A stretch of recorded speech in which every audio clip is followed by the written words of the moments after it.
Hello, hello? Am I still alive? Oh my god, I'm very sorry. I lost track of time. I was in an unranked match. Well, I never play competitive, but I always play unranked. But I was in Valorant.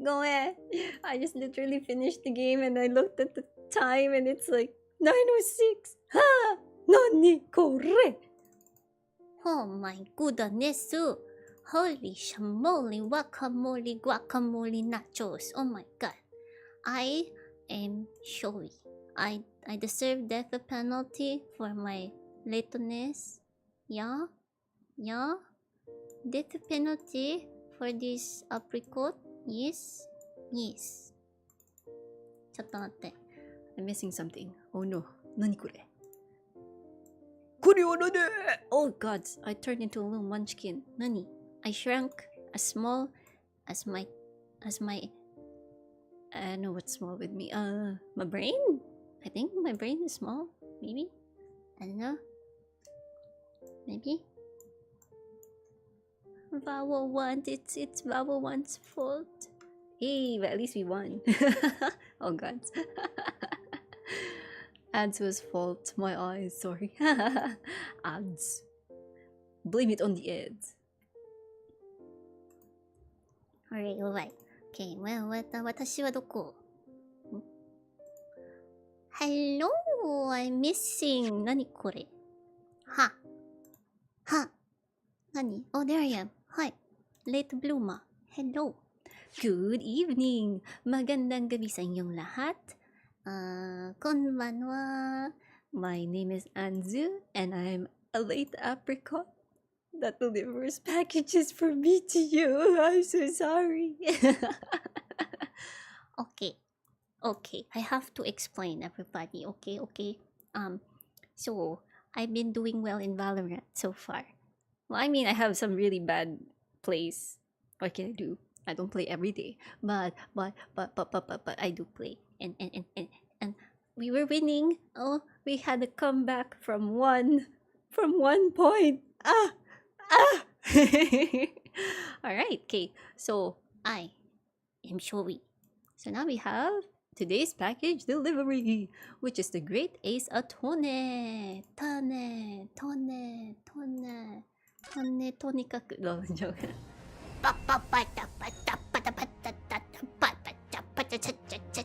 Just let me know if the volume is too high. Because again, this game, it doesn't really have like an adjusting setting for the music and stuff. It's just on and off. Hi. So we'll be continuing on from episode 3, the Runaway Room. So we're going to be hearing Mr. Magnus's testimony. That's why. Did we win? Yeah, we won. I'm winning apricot, ne? Hi. Winning apricot. Alright. So let's listen to Mr. Magnus. Magnum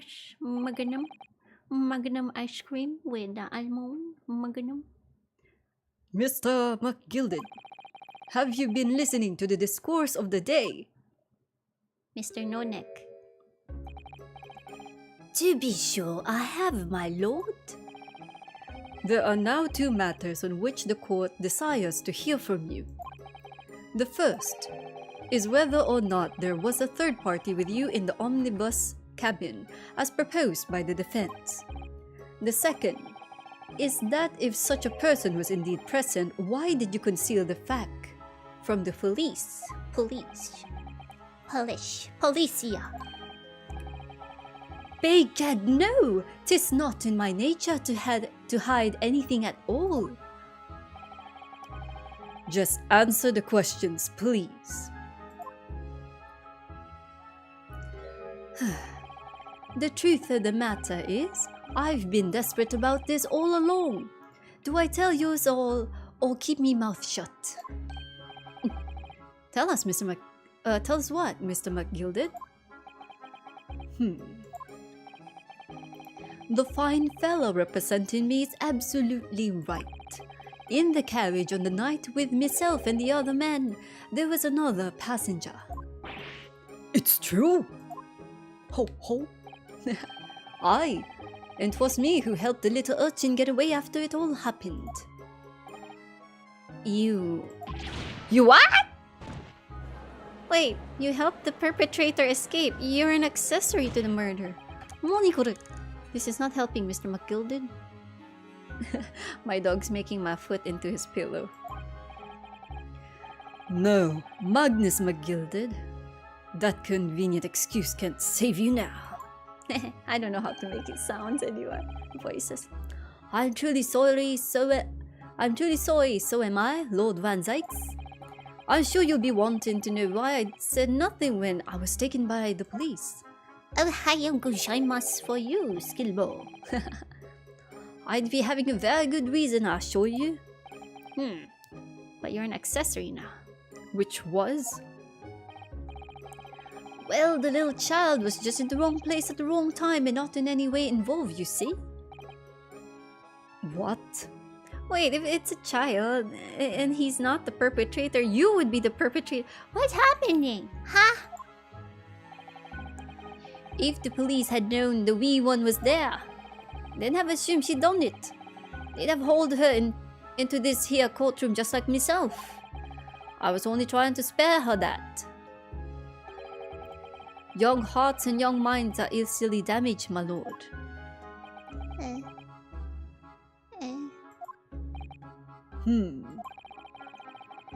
And who was this young child of whom you speak?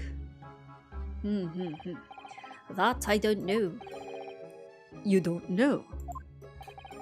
Well, the wee thing just happened to be in the carriage that night. Never saw her before or since. We have absolutely no reason to believe this man. The prosecution call for the witnesses' statements to be disregarded by court. You know, I wouldn't be surprised if the urchin isn't here in this courtroom as we speak, listening to the proceedings. What? Nani? Nani kore? Fire! Fire! Fire! What is going on? Be careful, Mr. Naruhodo. Cover your face. Bailiff, don't let the accused escape. Secure the omnibus. I hereby call an emergency recess. Bailiff, ensure the defendant is in custody and clear the courtroom. Nani kore? Nani kore? Nani kore? We were hurriedly removed from the smoke-filled courtroom by the bailiff, amid scenes of chaos as people stumbled over one another in their desperation to flee the chamber. We had no idea what was happening. All we knew was that, for the time being at least, the trial was suspended. Emergency recess, pulls out sandwich. Welcome, Cry. Welcome. Are you gonna show the sandwich? What kind of sandwich? Oh my god, if we just went through that part last stream, it would have been a perfect cut.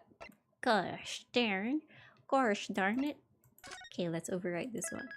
And yeah, welcome. Good evening. How is you? Mama. What's your favorite sandwich, guys? 18th February, 12:52 p.m. The Old Bailey, Defendants, Antechamber. What on earth just happened in there? Mr. Naruhodo, I managed to find out what happened. Peanut butter and jelly? Really? Wow. Papa Apricot can eat an infinite amount of peanut butter sandwiches and he'll never be tired. Oh my god. I like cold turkey sandwich. You know, like those turkey slices? Wow, they're nice. Especially with honey mustard sauce. Hello, John. Welcome. It's Sunday, so no Twitch. Yeah. Twitch is Wednesday. Hi. Sunday is YouTube. Wah. Mr. Sato! I was told it was an advanced form of smoke grenade, a type of exploding device that releases smoke. A smoke grenade? It sounds like the sort of thing that ninjas use. They're just making sure everything is safe now. I think the trial will start again before long. But who would have done something like that? Huh, I wonder if they're gonna tamper with the omnibus. The police managed to catch someone who was trying to flee the courtroom, apparently. Flee the courtroom? Why? Well, it's a young girl of around 15, I hear. 15? Youngster? 15 歳? Wah! A young girl? Then could it be the other passenger that Mr. Macleod was just talking about? Child is a ninja. My thoughts exactly. So he wasn't lying. Oh, what's become of Mr. Macleod actually? There are so many things I need to ask him about, but he's not here. I think he was summoned to the prosecutor's antechamber to answer questions. Along with the young girl. Who is she, I wonder? And what was she even doing here at the trial? She was taking a huge risk, and for what possible benefit to herself? And there's another matter that's troubling me. What's that? The 20 pence. Oh, according to the coachman, Mr. Beppo. I like the way she flips her pages. He took 4 passengers that night at a fare of 5 pence each. And that comes to a total of 20 pence exactly.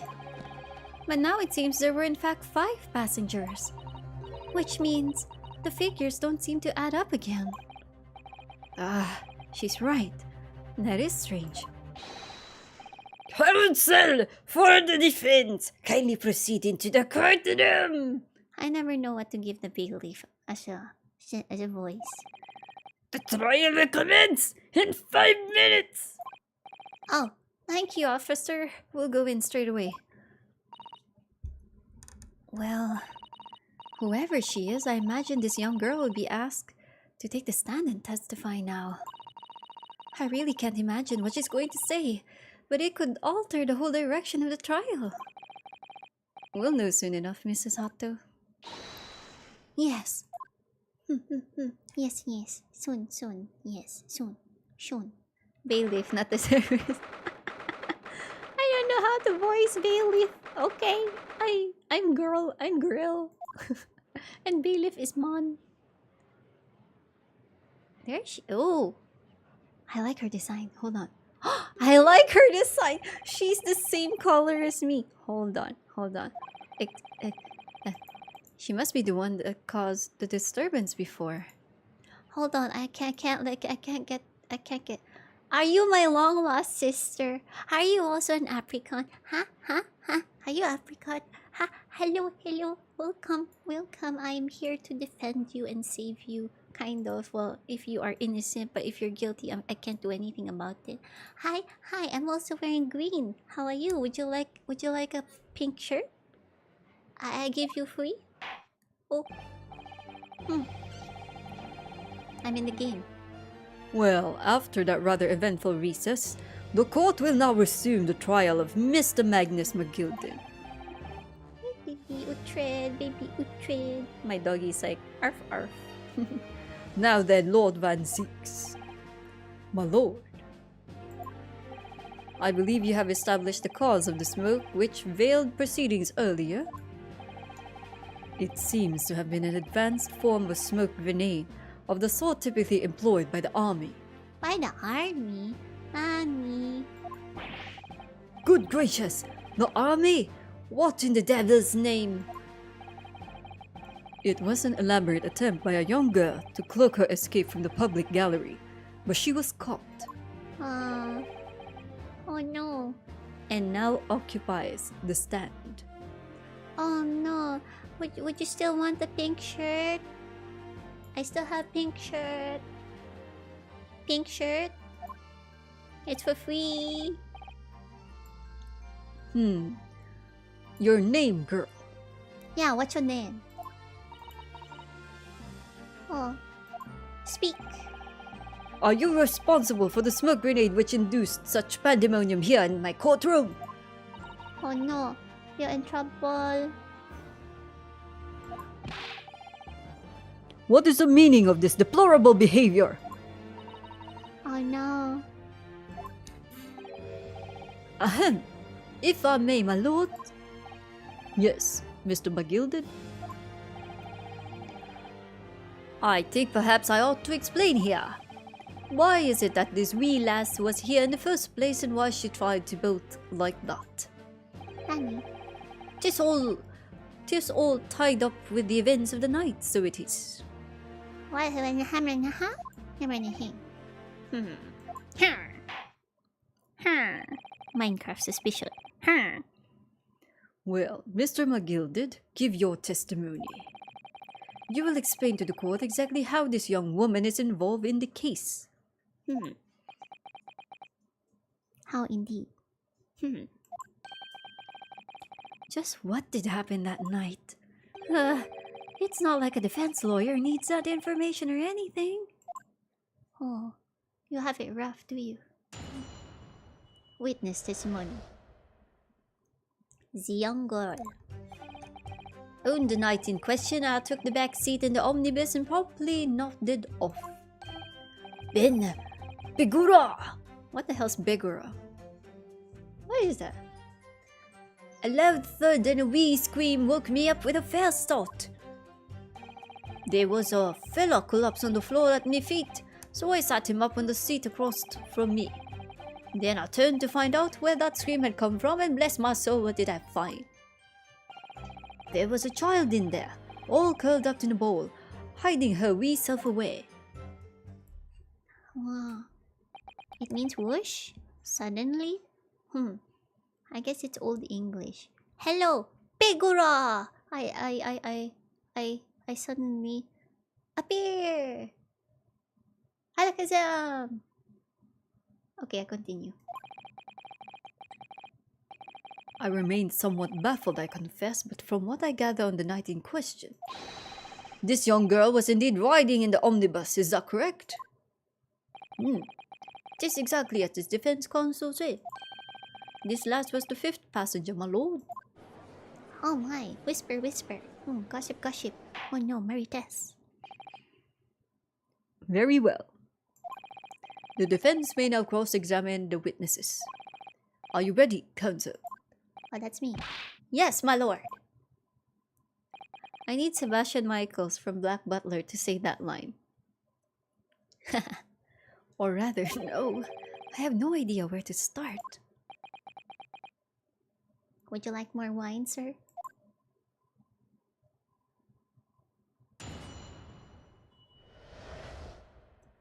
The young grill.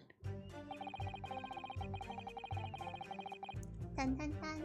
Tan tan tan tan. Mata! And when you first got onto the omnibus, were there any other passengers already on board? There were not. The cabin was empty and there was no one on the roof deck either. Oh, you were the first one? Exclamation point from Irish. Irish. Irish cream? That's delicious. You were the first passenger, as it were, I see. Aye, and that's why I took the back seat as I did. 'Tis the most comfortable, so it is. Could you explain what you mean by the back seat? By all means. 'Tis how you already described it earlier. I'm talking about the seat opposite, the one in which the poor gentleman was, who was stabbed, was sitting. Like I said, tis the most comfortable and where I feel most at ease. And of course, I enjoy gazing through the skylight from time to time as well.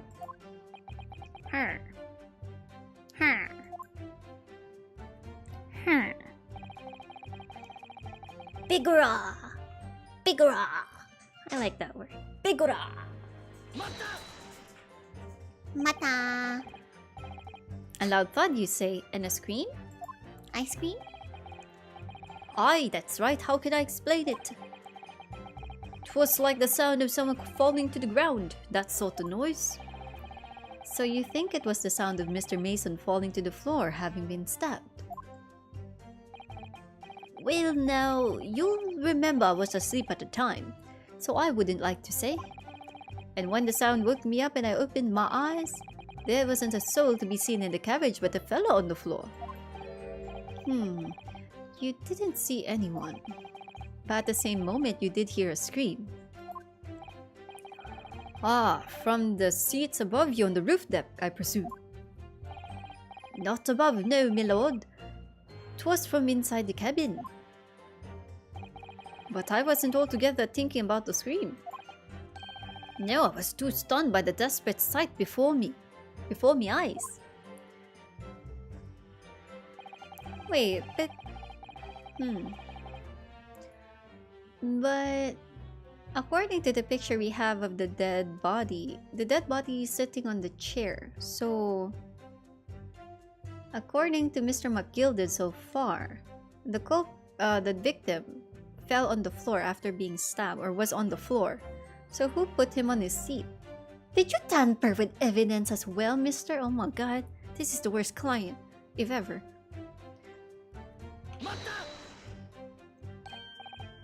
You sat him up? The victim, you mean?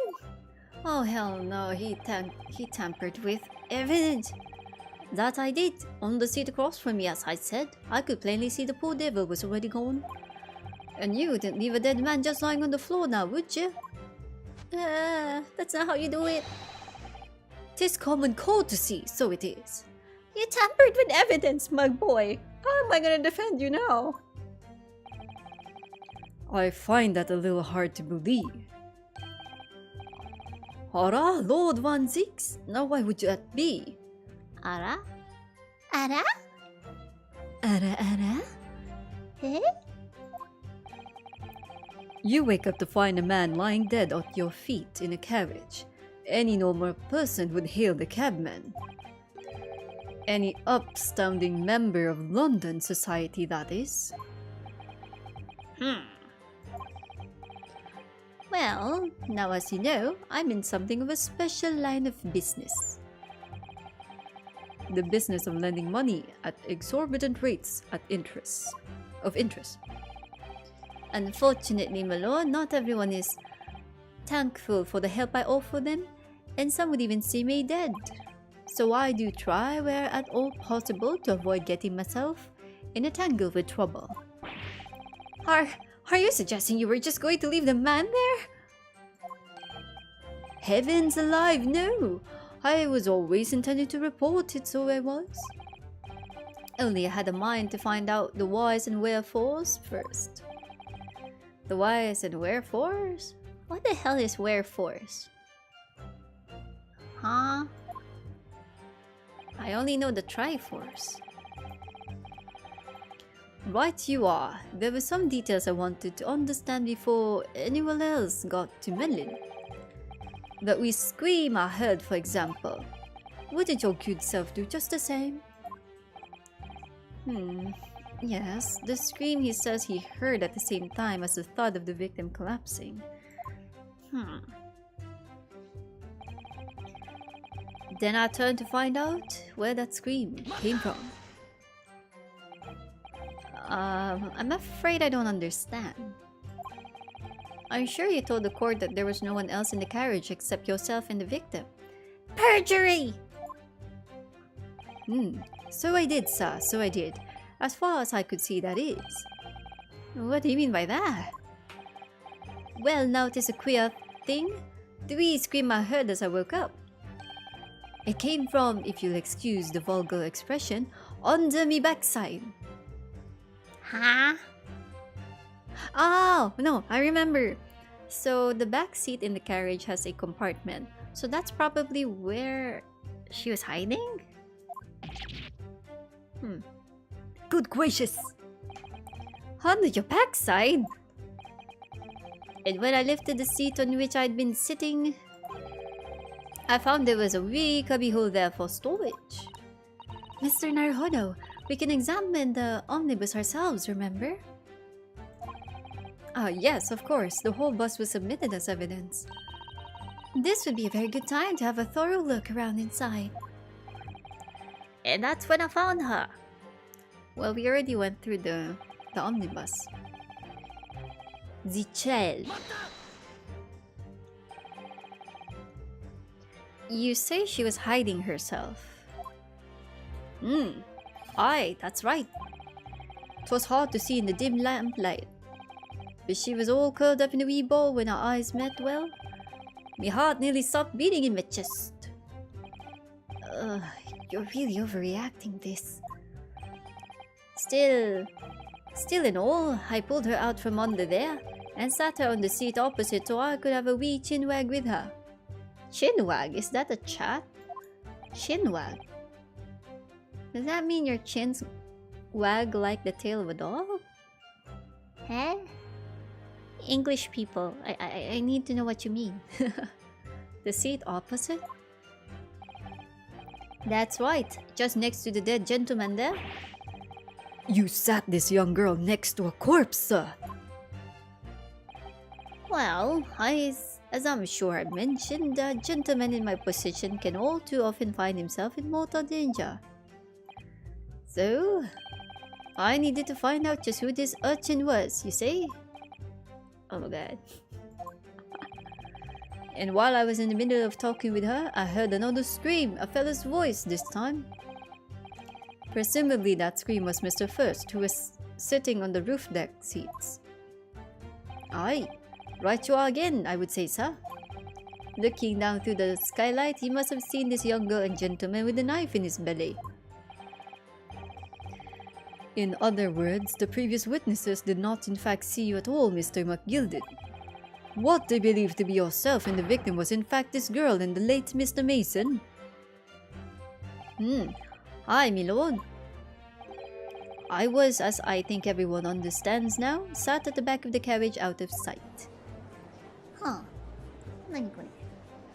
His body structure reminds me of Igor from the Persona and Shin Megami Tensei franchise. It is certainly plausible. Defendant is somewhat diminutive in stature, and readily confused perhaps with this young girl. After that, of course, with the screams from the gentleman of us, the driver realized something was wrong and pulled up the horses. Thank you, I've heard enough. The events as explained are clear in my mind. However, at least one conundrum remains. Who is this girl? She's cute. Her name is Gina Lestrade, my lord.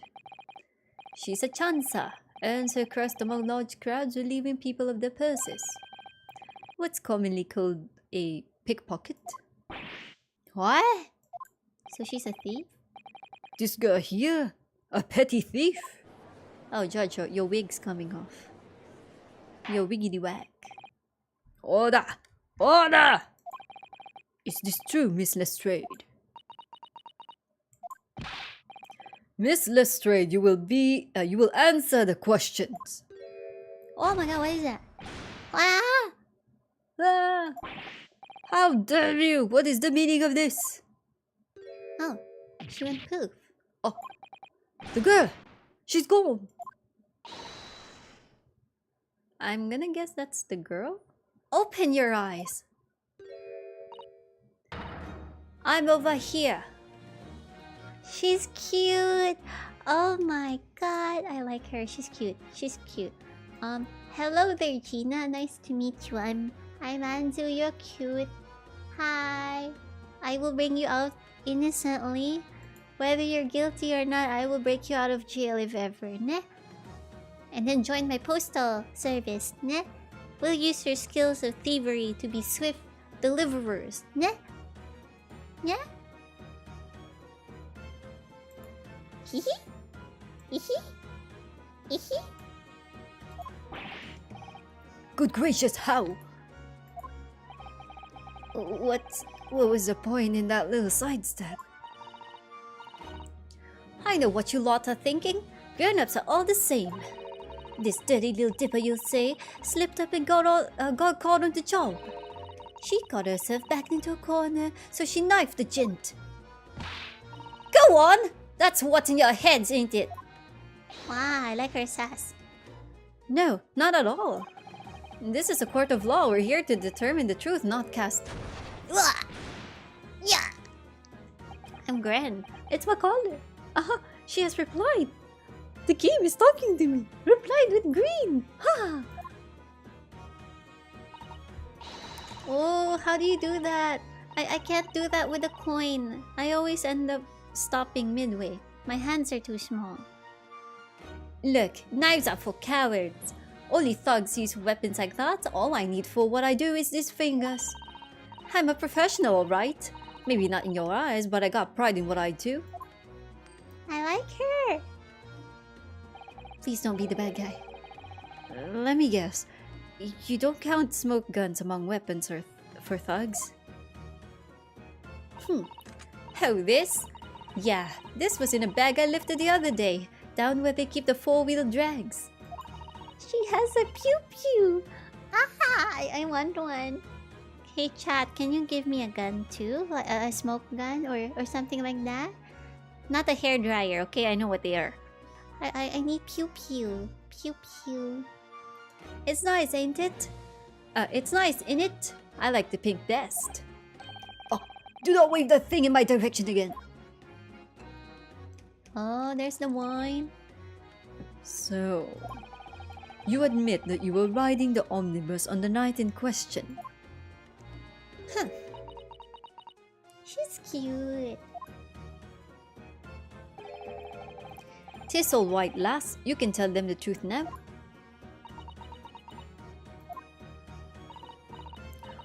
All right, yeah, it's just like the Irishman said. Oh, I was right. He's Irish. I kind of had the feeling he was. The court accepts this girl, Miss Gina Lestrade, as a valid and significant witness in this case. Accordingly, young lady, we will now hear your testimony, if you please. You will tell the court exactly what happened in the omnibus on the night in question. All right, if I have to. She's cute. I like her. I like her. What the girl saw. So I snuck inside the carriage before they hooked up the horses and... Oh my god, this is so difficult, hold on. So I snuck inside the carriage before they hooked up the horses just like always. But it was a right old waste of time. I got nothing to show for me troubles that night. I'll tell ya, you can't see a blind thing in that hiding place. It's pitch in there. Then after a while, I heard this loud bang. Nearly jumped out of my skin, I did. And the scream just came out. It's because of that this swell found me. He did help me get away, mind. Ah, British. Why is British so typical? Yes, he let you go. I fail to understand why you would let this street urchin go, Mr. Macleod. Oh, 'tis simplicity itself, my lord. You see, she couldn't possibly have killed the other passenger. I knew that for a fact. How? As I'm sure I said before, sir.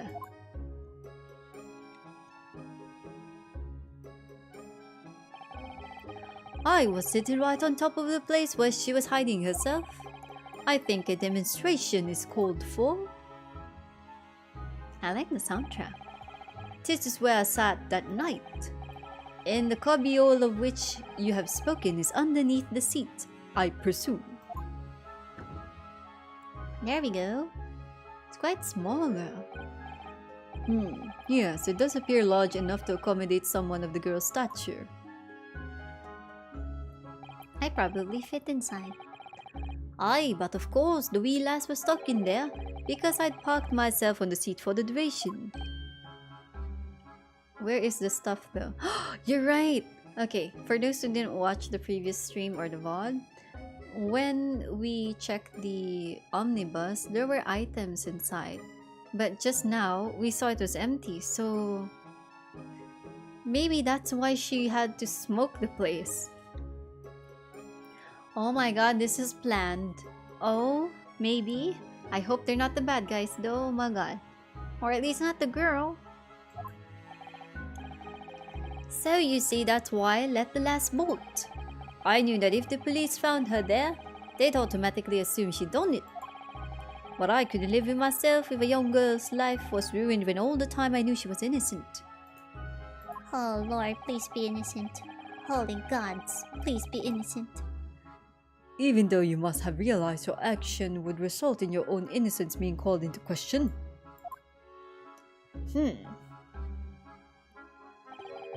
Not at all, my lord. Not at all. Oh. Eh? I knew in my own heart that I was innocent. So I thought it was worth taking a punt on my own good name for the sake of this less fortunate lass. My goodness! What a perfect gentleman. My lord! This fine example of a man cannot possibly be guilty of a heinous crime like this. I'm ashamed of myself for ever doubting you, sir. Oh. Kapronk. Eh? With calm, calculated reasoning, one arrives clearly at the truth every time. Wait, are we gonna win? I doubt it's the end. Ha! Kablooey. Why is Britain so extra? Saints alive! All 6 members of the jury consensual in the leaning to a verdict of not guilty. Mr. Naruhodo, this... well, it must mean... It must mean what? That we're victorious! We've won? Are you sure? Oh no, here it comes. Oh my god!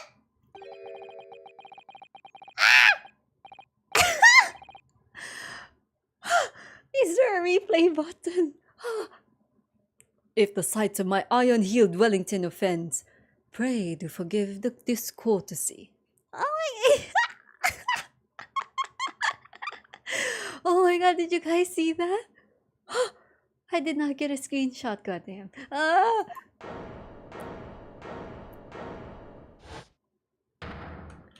Oh, there, you got him. This really is a consummate example of the one monumental flaw in British judicial practices.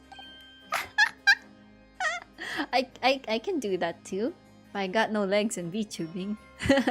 Well, not in that animation. Where evidence and reasoning should be paramount, emotion rules the day.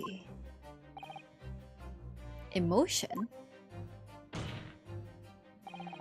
The witness's latest statement gives us a clear insight into his true nature.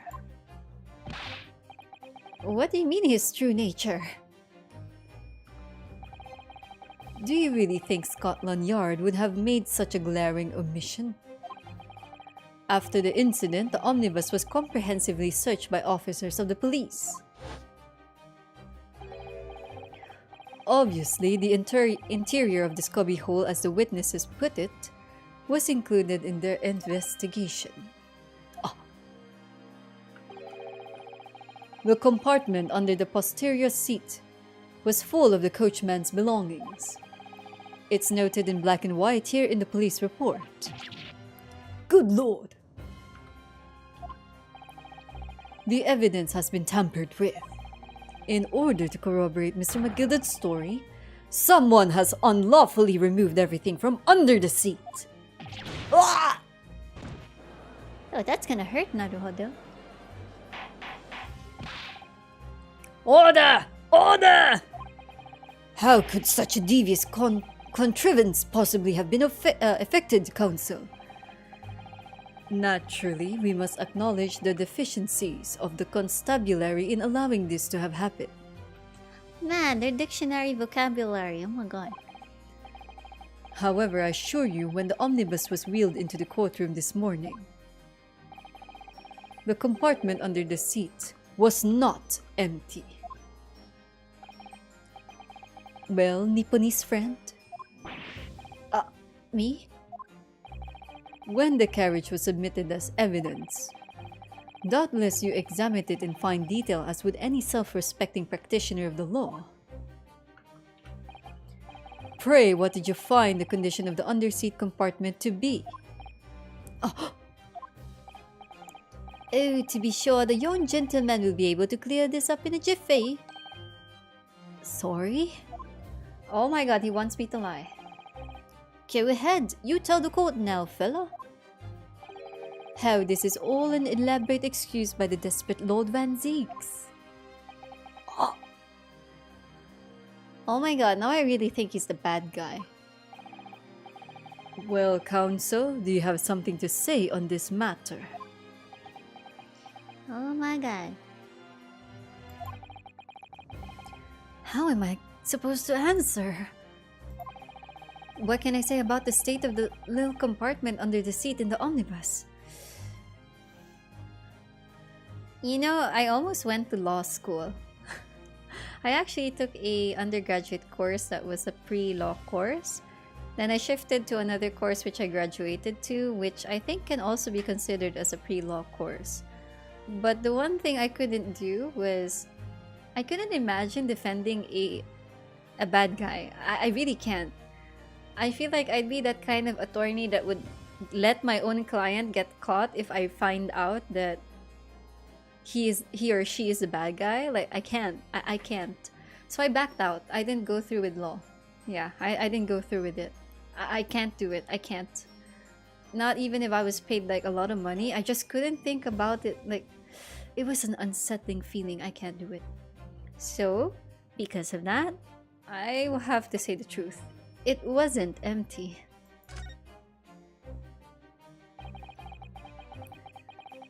I really don't know if giving the answer is helping my cause as counsel for the defense, but as far as I remember at least... When I first examined the compartment... Hello there, meme lord. Welcome. Another page. No peach. Only apricot. Apricot. Ne? You know what apricot is, right? You know what they look like, right? They're orangey, they're small and cute and juicy and delicious. It makes a really nice jam, you know, like for sandwich. Oh god, hold on, where did I go? Ah! Help me! I'm turning into a giant. Oh no, nani kore? Nani kore? Nani kore? See, this is an apricot. You see it? It's right there in my chest. See? This floating thingy-mabob. It's what you call an apricot, and that's what I am. Her. Grr. Grr. I put it on my head. Grr. That's what I am. Apricot. Ne. Ne. I disappeared into the shadow realm. I'm not sad. I lived there before. In one of my past lives. Did you not know? I'm fairly certain there were a number of articles inside it, yes. Are you sure, counsel? Am I sure I can answer? Yes. Joke. Oh no, I know that wasn't funny, but it's not helping my case. But I cannot lie. I cannot lie. I can't. Ara, be whist. What are you saying now, you daft dow? I thought you were on my side here. Oh, Jesus Christ. I really think he did it. I think he's just forcing Gina Lestrade, was it her name? Oh god, I disappeared. To just say the lie. Oh, I have a bad feeling about this man. I don't think he's a good person. I don't think so. Oof. Okay, let's do this, guys. What are you playing? Your task is to defend the man in the stand. Why would you say something so compromise his something to compromise his position?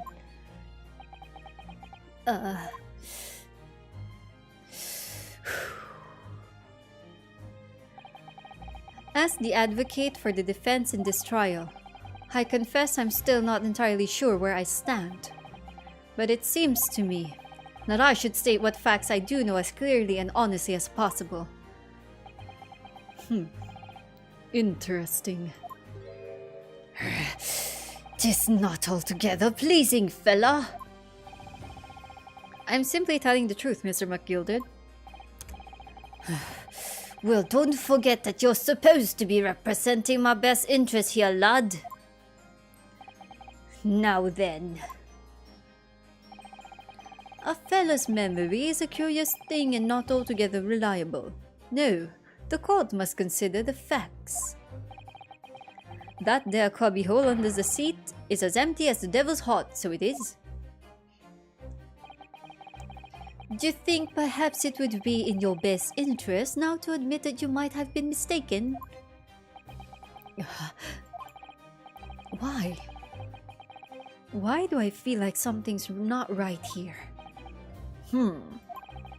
I should like the jury to weigh in on this matter, I think.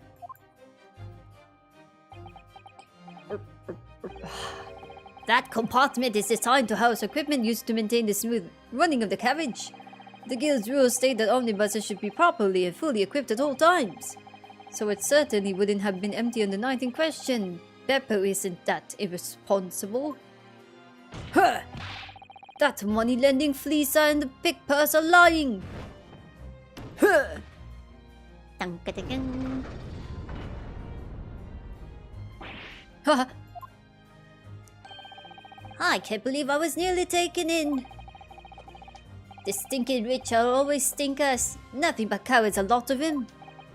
What? Oh no. It's a trick, of course, it's a trick. Ka-chunk. They be playing Mario. Flower. Fire flower. Quite so. I must concur here. Ah, you too? Everybody? Oh god, here we go again. Oh my. With calm, calculate reasoning, one arrives clearly at the truth every time. Yeah, but every time a different truth, it seems.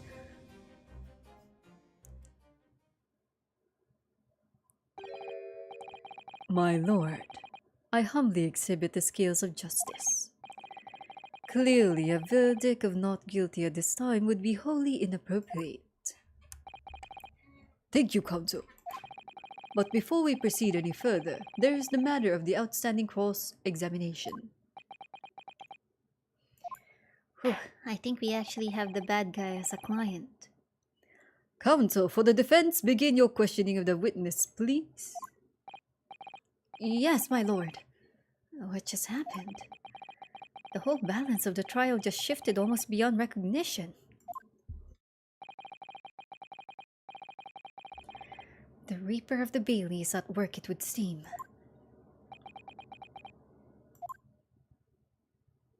Weepa, weepa, weepa, so weepa. What the grill saw.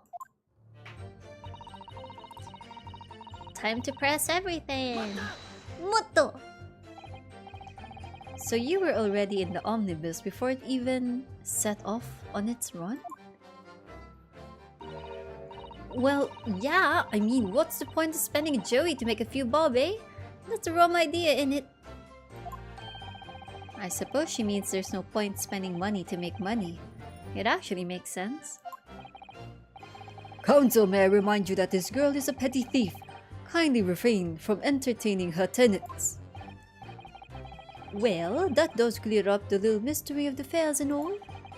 4 paying passengers at 5 pence apiece, making the 20 to which the cabman testified. And 1 little scapegrace riding for free. The red conch of a driver always goes for some grub before its last run, say? So what's when I slip into the carriage and get myself hidden under the seat? Nice and easy, right? But your hiding place is a storage compartment. Full of equipment for the coach, no?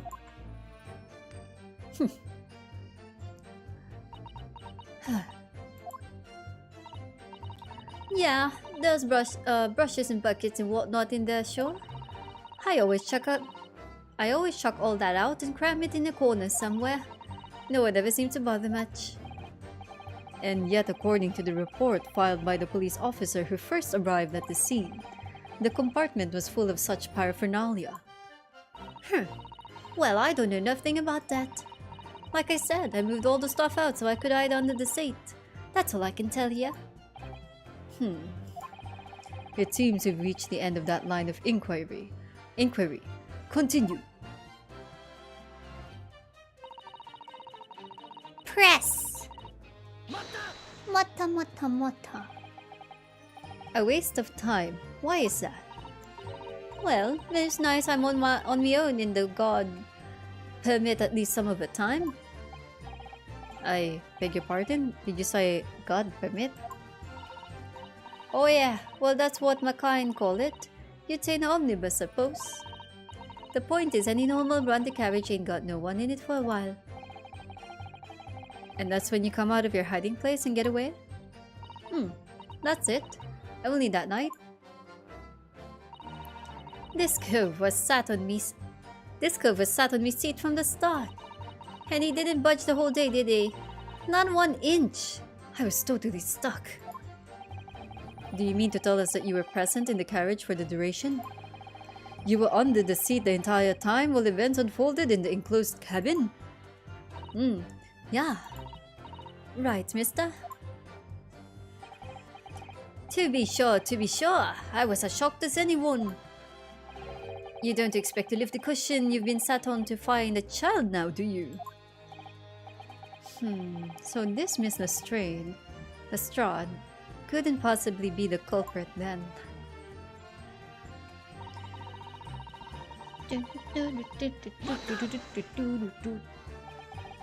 So you couldn't see out into the cabin at all?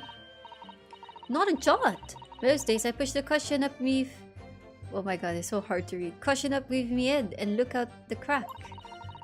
Then I could have a butcher's at who I'm gonna fiddle. I thought you were a pickpocket, not a butcher. I mean, I can't have a look. The seat I get under ain't as plush as the other one, see? So most of the time the passengers plan themselves opposite. But for some reason that night, this here Irishman spent the whole journey right over me head. And for that reason you weren't able to push the cushion to peek out. I see. Truth is, I ain't too happy in small dark places. Feels too much like being thrown into clink. But it's the only place to hide in them carriages, so it's Obson's choice. Why doesn't she just stick to picking people's pocket in the open then? I'd say there's some reason that she's not letting on, judging from her demeanor. So anyways, I was a bit scared, but I had to just stick it out under there. Nothing else for it. Press! Mata! When you say a loud bang, do you mean the noise of someone falling to the floor? Could have been, I suppose. I don't remember so well. Point is, it made me jump. And you let out a scream involuntarily? That's right. And then I felt the cushion over my head get light all of a sudden. Presumably when the defendant got up in order to help the victim, yes? Or not. It could equally have been the moment the accused stood in order to stab his victim, could it not? Well, girl, did you see what happened at the crucial moment? Yeah, I saw it. I pushed up the cushion and had a quick butchers while I had the chance, didn't I? The Irishman was sitting up the bloke who had fallen on the floor in the seat opposite. That matches Mr. Macleod's account, of course. But then, the fella suddenly turns around and looks right at my eye. I sunk back down again, but it was too late by then. I should never have risked looking.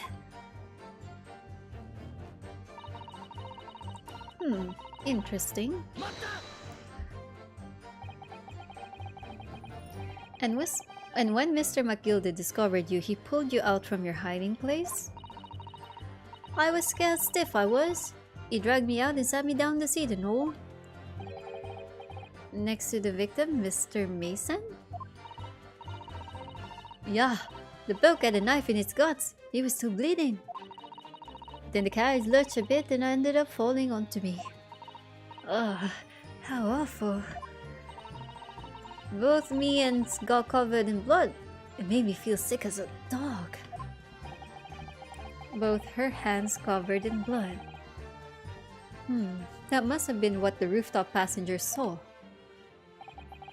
After that, I believe you talked with Mr. Macleod for a while, is that correct? He asked me some stuff. Wanted to know my name, and what I was up to in that. Then I heard something from up above. Someone screamed. Yes, Mr. First on the roof deck, one would presume. Well, I didn't want no one see my face, so I didn't look up. Then the horses were drawn up smartish, and this Irishman says to me, "Get back under the seat. I'll see that you can get away later."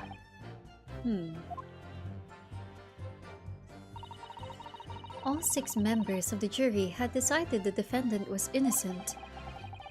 For one brief shining moment, yeah. It's clear that they are all still very unsure.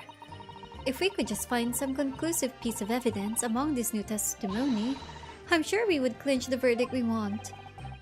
Yes, I think you're right. And I have this niggling feeling.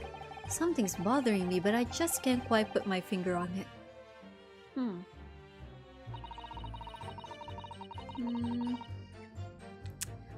I'm not sure what to present, actually.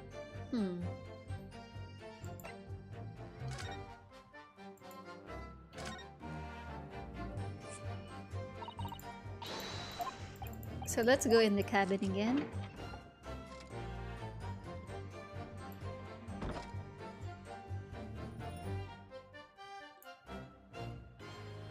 It's just really weird. I don't know.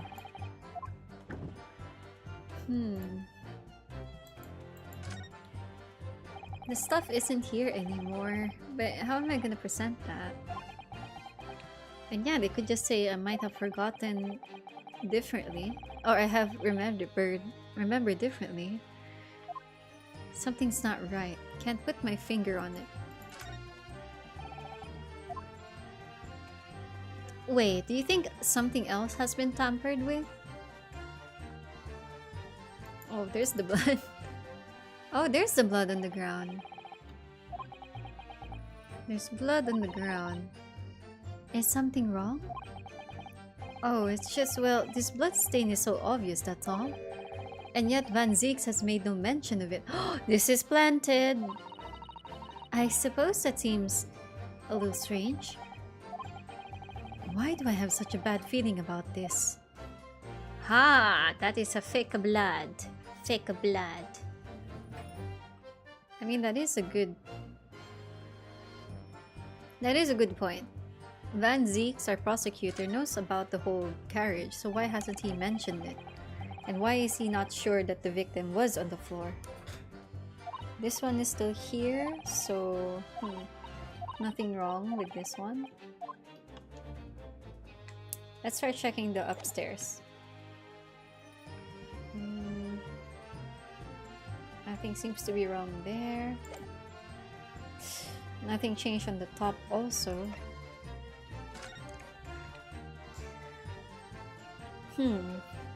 Ay. Did he spill some wine here as well? Maybe it's wine? Oh my god. That would be so funny.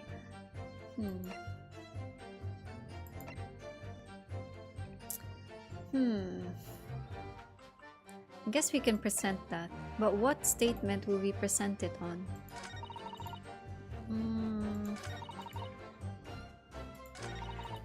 After I about and screamed. Because of this swell found me, get me up. After a while I hear a loud bang, nearly jumped me out the skin. I did scream and came out. Okay, let me press this one more time. The noise of someone falling to the floor. Could have been, I suppose. I don't remember so well. Oh, it's this one. We'll present it here. You know why? She could have noticed it. The blood stain is really obvious. So even if you say it's dark, it is at the area where the lamp is. So more or less, she would have noticed that. And yeah, I'd still think maybe Van Zeeks would have also mentioned about the blood stain if it was there. So for this one, alright. So let's just go through this.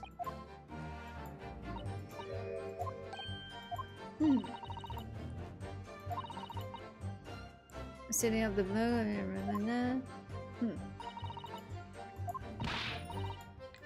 Turns around and looks at me in the eye, sang that again.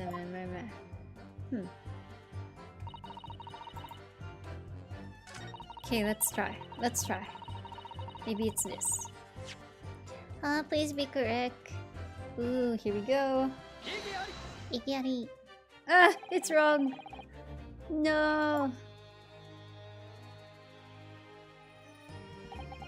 Nani kore? I got it wrong. No.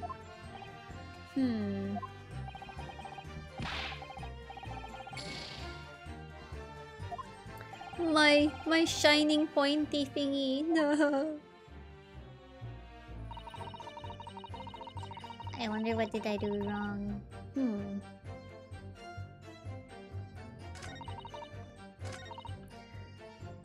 Nothing to show for me troubles tonight.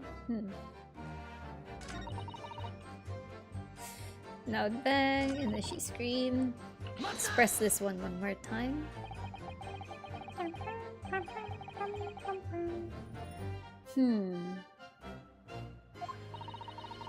Scared stiff, dragged me out, sat on the seat. I don't think Mr. Macleod has any kind of reaction, so I'm not gonna look at him. Dun, dun, dun, dun, dun. Had a knife in its guts and was still bleeding. Do we present the knife there?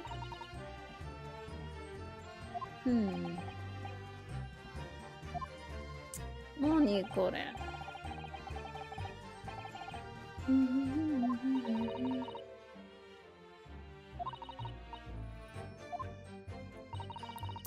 What could this be?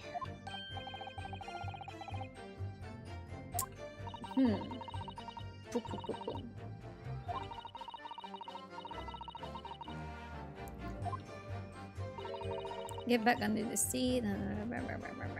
Okay. Nani kore?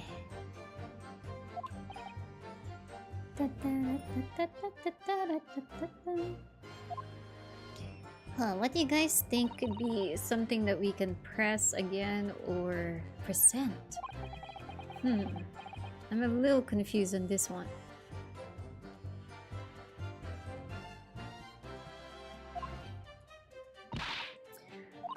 It's like I know it, but at the same time I don't. Something's bothering me, can't put my finger. Yeah, exactly. Something bothers me, but I don't know which one to go for.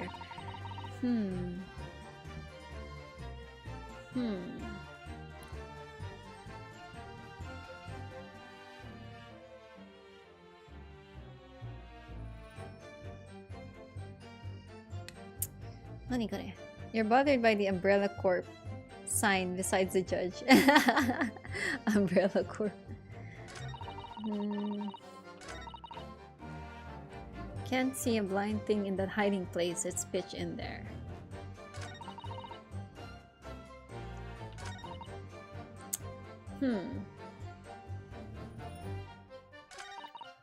Hold on. I pressed the 4th and 5th, right? This part? Okay, let's go backwards. Let's try pressing this one. Mata! She couldn't see in the cabin at all. Not a jot. Remember. Butcher is gonna fiddle. Meaning to peek. Plant themselves opposite. Irishman spent the whole journey over my head. I aim to appy in small dark places. Oh! Oh! Reaction! Oh! Nani kore? Pursue! Oh! Is something wrong, Mr. McGilder? Oh, I do apologize. Was there something the matter, Counsel? I'm just wondering if Miss Lestrade's last comment made something occur to you, perhaps? You seem to be thinking something to yourself. Oh! Oh, no. 'Twas nothing important. I was feeling bad for the poor lass is all. I remember feeling desperate myself as a young lad shut up in the dock. 'Twas terrifying, so it was. I see. Yes, I'm sure we can all sympathize. I'm still scared of the dark now. But I cannot sleep if it's bright. Like, even night lights, I usually turn them off or I look away from them. I need complete darkness to sleep. And I don't know about yourself. But I find that the darkness seems to make everything you hear seem that much louder as well.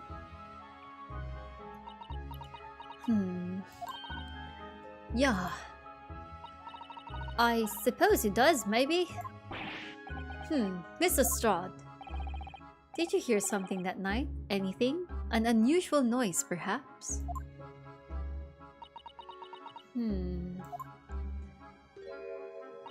Nah, not really. All I could hear was the Irishman snoring. Be Jabas! There's no need to tell the whole world of me foibles, you little scamp. What a pity. If only Miss Lestrade had heard something, it might have given us a vital new clue. Yeah. What should we make of that last statement of hers? What is the game trying to hint me on the noise?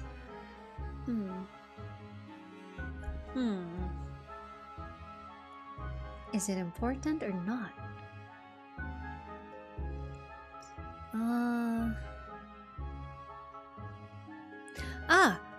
Maybe. Well, it's a wild guess, but this is an Ace Attorney game. If she didn't hear anything, then that means she never heard a body fall on the floor, right? Maybe that's gonna open the discussion that maybe the blood on the floor in the carriage is planted, right? And she also said a statement where she heard the guy fall down. So if we say it's significant and then or important and then she says she doesn't hear anything, then that would be a contradiction in itself, right? Guess we'll go with the second topic.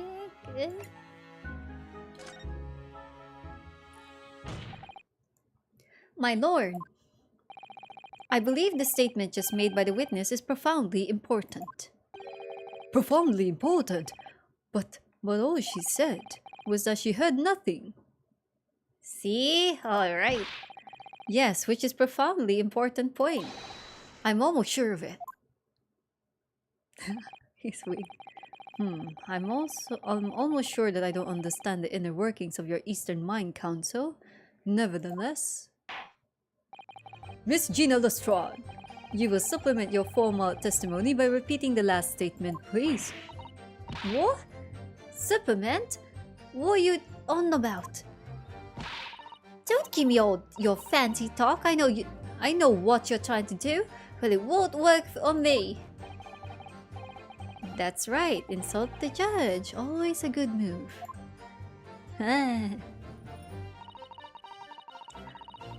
I was straining my ears to work out what was going on, but all I could hear was snoring. Aha! Contradiction spotted. Mata! So you were straining to hear what was happening the entire time since the moment you hid yourself? Not exactly, no. Oh, sorry, I pressed that by accident. Sorry? Well, there was no one in the cabin to start with. I could have just pushed the cushion up and have a butcher's to see what was what. But then when I saw this swell getting old, I got me head down so he'd notice. Oh my god, so difficult to read. And Mr. McGilded sat on the seat under which you were hiding, correct? Yeah! Would you Adam and Eve it, eh? What a mug. So then all I can do was listen. He looks like a meme. Thank you for the watering. Today we have Gatorade, the red one. I was waiting to jump out of there as soon as I heard him leave, see? Oh god. But would he? Not likely. Even though we stopped here and there, I never heard the door open.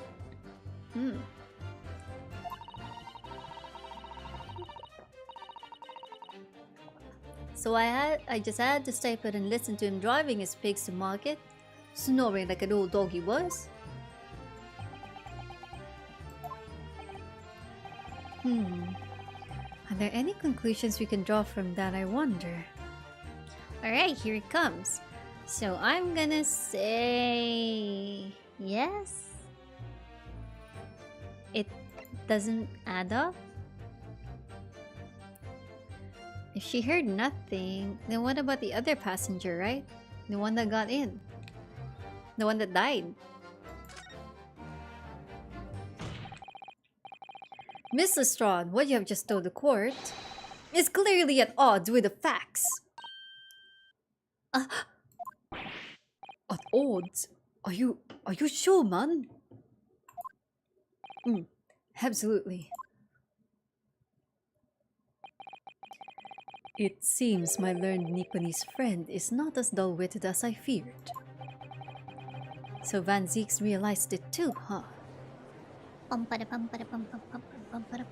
Suspense. Counsel! I must insist that you bolster your claim with evidence, or some complicit party's name at the very least. Yes, my lord. I expect you to demonstrate this alleged contradiction to the court. According to Mr. Strahd, Wilshie was hiding in the omnibus that night. She heard nothing but the sound of Mr. McGilded snoring. But think, Ryunosuke. Think. Huh. There's something else she could have heard. So yeah, I'm gonna go with the other passenger. You know, if he talked or said anything or moved around, he would have heard the other guy, right?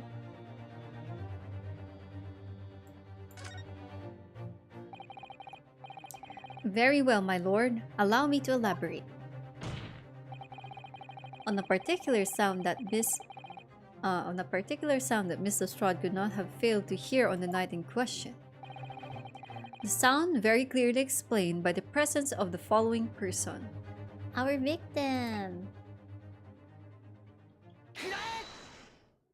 Kure! Thrice fired Mason? Yes, my lord. The sound that Miss Lestrade cannot have failed to hear is that of the victim, Mr. Mason, boarding the omnibus. Yeah, exactly. Because she was there from the start. So that means she would have heard when the guy had gone on the cart, right? That's why I was like, why would she not hear anything else? Order! Order! Explain your reasoning, counsel. Miss Lestrade, allow me to confirm something. You claimed earlier that you were the first person on board the omnibus, is that correct? Yeah, of course I was. I got on while the driver was in the pub, didn't I? And the next person to board the omnibus was Mr. McGilded? That it was. Not a soul was in the cabin when I climbed aboard. At least not in plain sight. So you were, to all intents and purposes, alone in the enclosed cabin of the omnibus at that time. Did I not just say as much? I was truly traveling with everyone else, if that's what you mean. Yeah, I saw him get on, remember? Through the crack under the seat cushion. It was his own for sure. And from what we've heard, the carriage made a number of stops after that on its onward journey.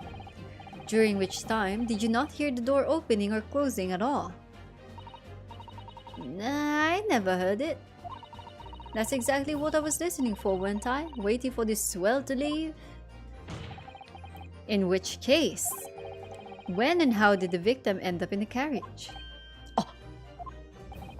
We know that the victim collapsed inside the enclosed cabin of the omnibus. Therefore, Miss Lestrade's statement about what she did or did not hear is at odds with the facts. The facts. The facts. Yes, this petty thief's statement was clearly flawed. Lord Van Zieks. Yes, he knew. He knew all too well that there was an inconsistency in Miss Lestrade's statement.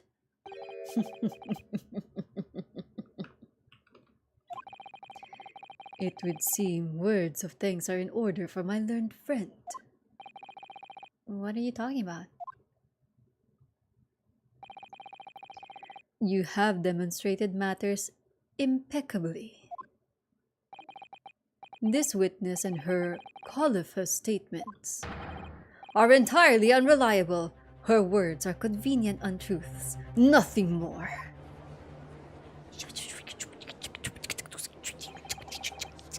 He's dead right. How could the victim possibly not have boarded the omnibus? That makes no sense whatsoever. And this girl is pickpocket. Let's not forget that. Oh my god, Granny. Man, Granny's scary. Dun, dun, dun, dun, dun, dun. Ha! She didn't even say anything. I didn't want to judge the dear little mite just because she had some rather naughty ways. But I must say, I can't abide liars. And neither can I! Mr. Foreman, I did want to judge the girl just because she has some less than salubrious ways. But I must say, I cannot abide liars! Nako. Dun, dun, dun, dun, dun, dun, dun. Yeah. Mr. Naruhodo, that's 5 jury members leaning towards guilty. Oh my god.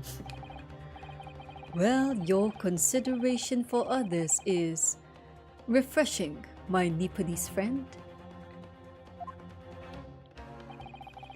To the considerable troubles you have spared me.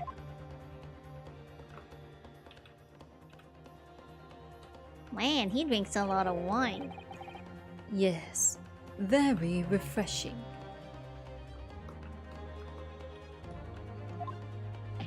Ah! Ah! What are you playing at? Have you forgotten who you're working for, you useless Eastern man? Oh my god, useless Eastern Amadan. What's Amadan? Yeah, useless Eastern Amadan.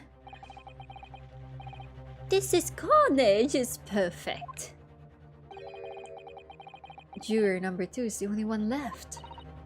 Mr. Naruhodo, the way this is going, I know, if we can't find some new ways to convince everyone of Mr. Macleod's innocence, the judge will rule and we'll have lost. I very much wanted to believe the words of one of London's most respected gentlemen, but those of us in service know we must accept hard truths. oh gods.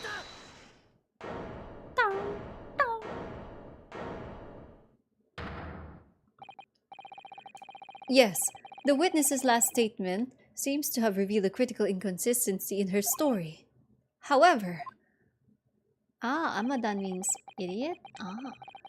if we consider the possibility that her statement is in fact the truth, it may shed an entirely new light on this whole case.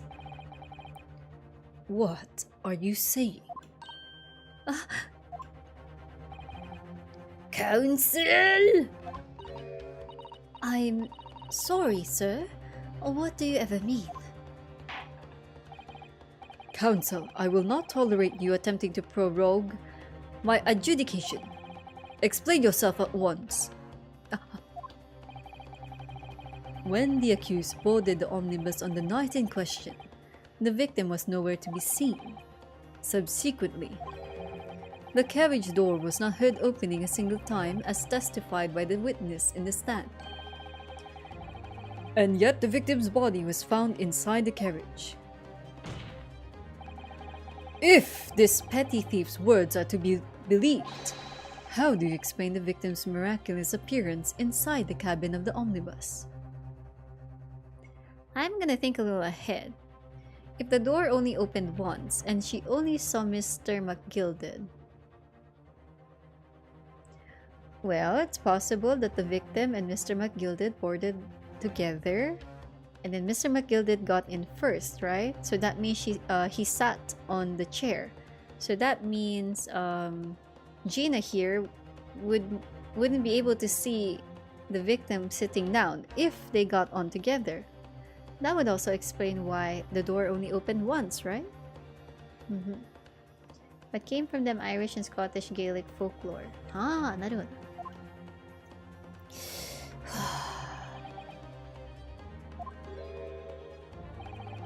There's only one way to explain how the victim came to be inside the carriage. Another entrance? I don't remember seeing another entrance. He was in there already. He was put there after he died? Wait, no, my brain. No, wait. I don't think he was there already because she probably was there before everyone else. He was put there after he died. Well, if they placed the body into the carriage when Mr. McGilded got in, there should be a trail of blood that would be shown on the floor. And the concentrated blood on the seat of Mr. Mason wouldn't be there because that's not where he really died. Even if he was still bleeding, it wouldn't be that much, I think, at that point. So I do believe he died inside the carriage. When everything remains seems impossible, whatever is left, no matter how improbable, must be the truth. So, there's another entrance, I guess? Oh, it's right! There is? If the door wasn't opened even once, the only explanation is that the victim entered the enclosed cabin some other way. I wondered what new fantasy you would come up with in your blind panic. But behold! The omnibus is here for all to see. Even I don't know where it would be. Only one side of the enclosed cabin is furnished with a door and the other has only windows. Fixed windows which cannot possibly open. In short, there is no entrance to the cabin other than the door. But there could be. There's one possibility you haven't considered. Oh, really? Yes, one other way inside that isn't the door. Another opening, the use of which allowed the victim to appear inside the enclosed cabin. Huh. Eh? Oh yeah, I don't know. From above? Well, I remember examining the window from above. I don't remember if you can open it. Can you? Ah! You can! When was that? In my previous stream, I think I remember I pressed it and it said you can only open it from the outside. You can't open it from the inside, I think. Or one of those. But anyway, it's a door. The defense will identify the location for the court. Here is the omnibus in which the incident occurred. Where on earth is this entrance by which you propose the victim entered the cabin? But that would also mean that Mr. First and the First Lady pun guy, they shouldn't be in the cabin yet, right? They shouldn't be at the top yet at that point. Let's see.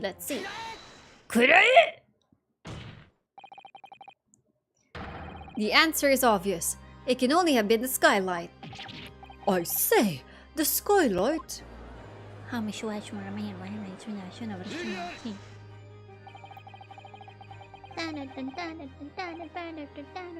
Your ludicrous proposal almost has me lost for words.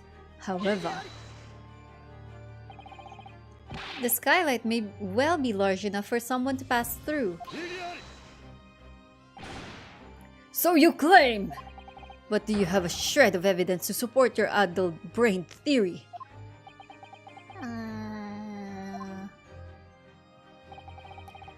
Both Mr. McGilden and Miss Lestrade said the same in their testimonies.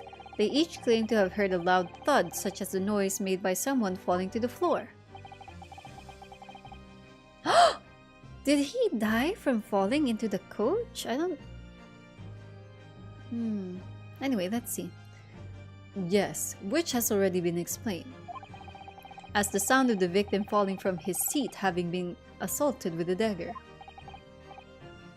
Yes, it has, but... Wait. Oh my god, what if he was killed at the top? And then they dropped his body into the carriage? And let's say that Mr. McGilden really did put the body on the chair. I don't know anymore. My brain. Would a man slipping from the seat onto the floor really have made such a loud noise as the witnesses described? A noise loud enough to cause Miss Lestrade to let out an involuntary cry, in fact. Good gracious! Perhaps, in fact, that was the moment that the victim made his entrance into the cabin. No, let me rephrase that. The victim didn't enter the cabin as such. He fell into it! You're now suggesting that the victim fell from the skylight into the cabin? That's simply impossible. How can you be so sure? Because if the victim had fallen inside through the skylight as you say, the passengers on the roof deck would have seen it happen. And yet not one person made mention of such events in their testimony. Well, yeah, that's true, but...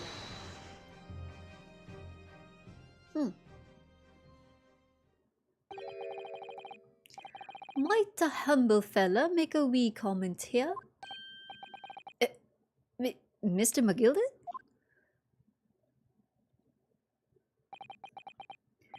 To be sure now, the two fellows who were sat on the roof that testified before said nothing of the victim falling through the skylight.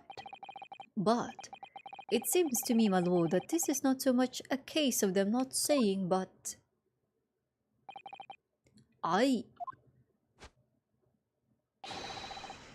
Tis a case of them being unable to say. What? I think perhaps the two fellas do be having something of a compelling reason not to mention what happened. Would you not agree, fine ladies and gentlemen of the jury? Oh my goodness, surely not. Those two chaps on the roof? You mean the ones who stuck that knife in the man were... I don't know how to shout like an old lady.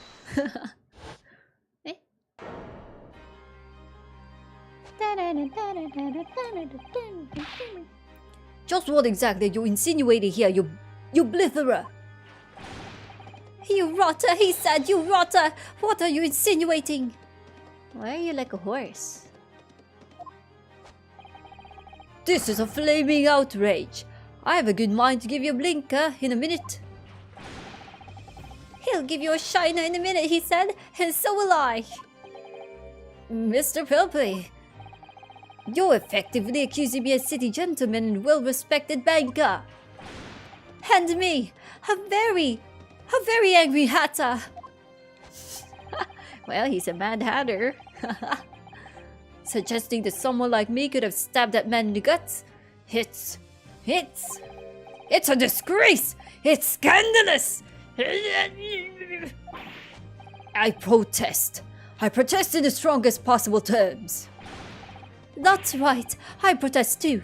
How about you, you rotten scoundrel? Oh my. Bong bong bong bong bong. Order! Order! Order! This is not the time, witnesses. I will not permit this wanton invasion of the stand. Return to the anteroom at once. But this is beyond reason, my lord. It's outrageous. It's very hurtful, you know. My lord, if I may comment. Go ahead, Lord Van Zieks. It was the defense that incited this outburst from the witnesses.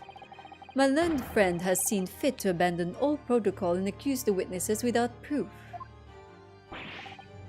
Accuse? I never intended to. It seems, young Nipponese, that your command of the English tongue is wanting. You proposed to this court that the victim fell through the skylight from the roof deck of the omnibus. That hypothesis cannot possibly stand without the rooftop passengers being aware of the events. You have branded these gentlemen liars. You have intimated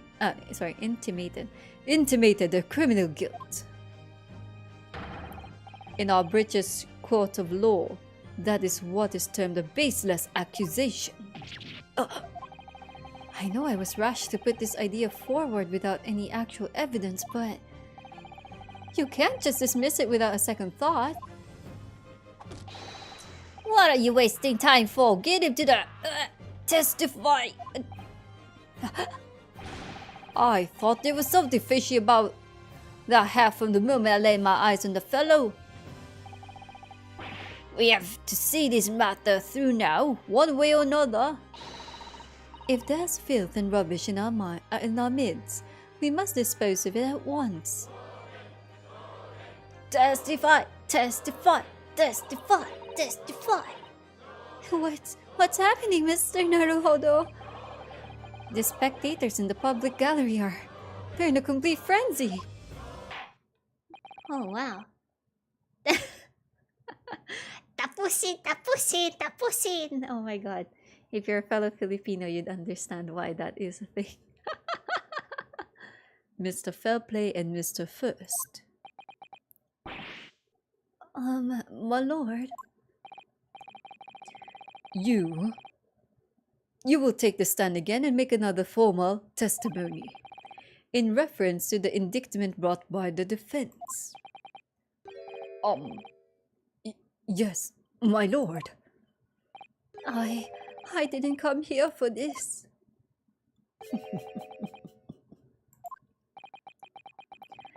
There's no time to think this through. All I can do is keep pushing forward.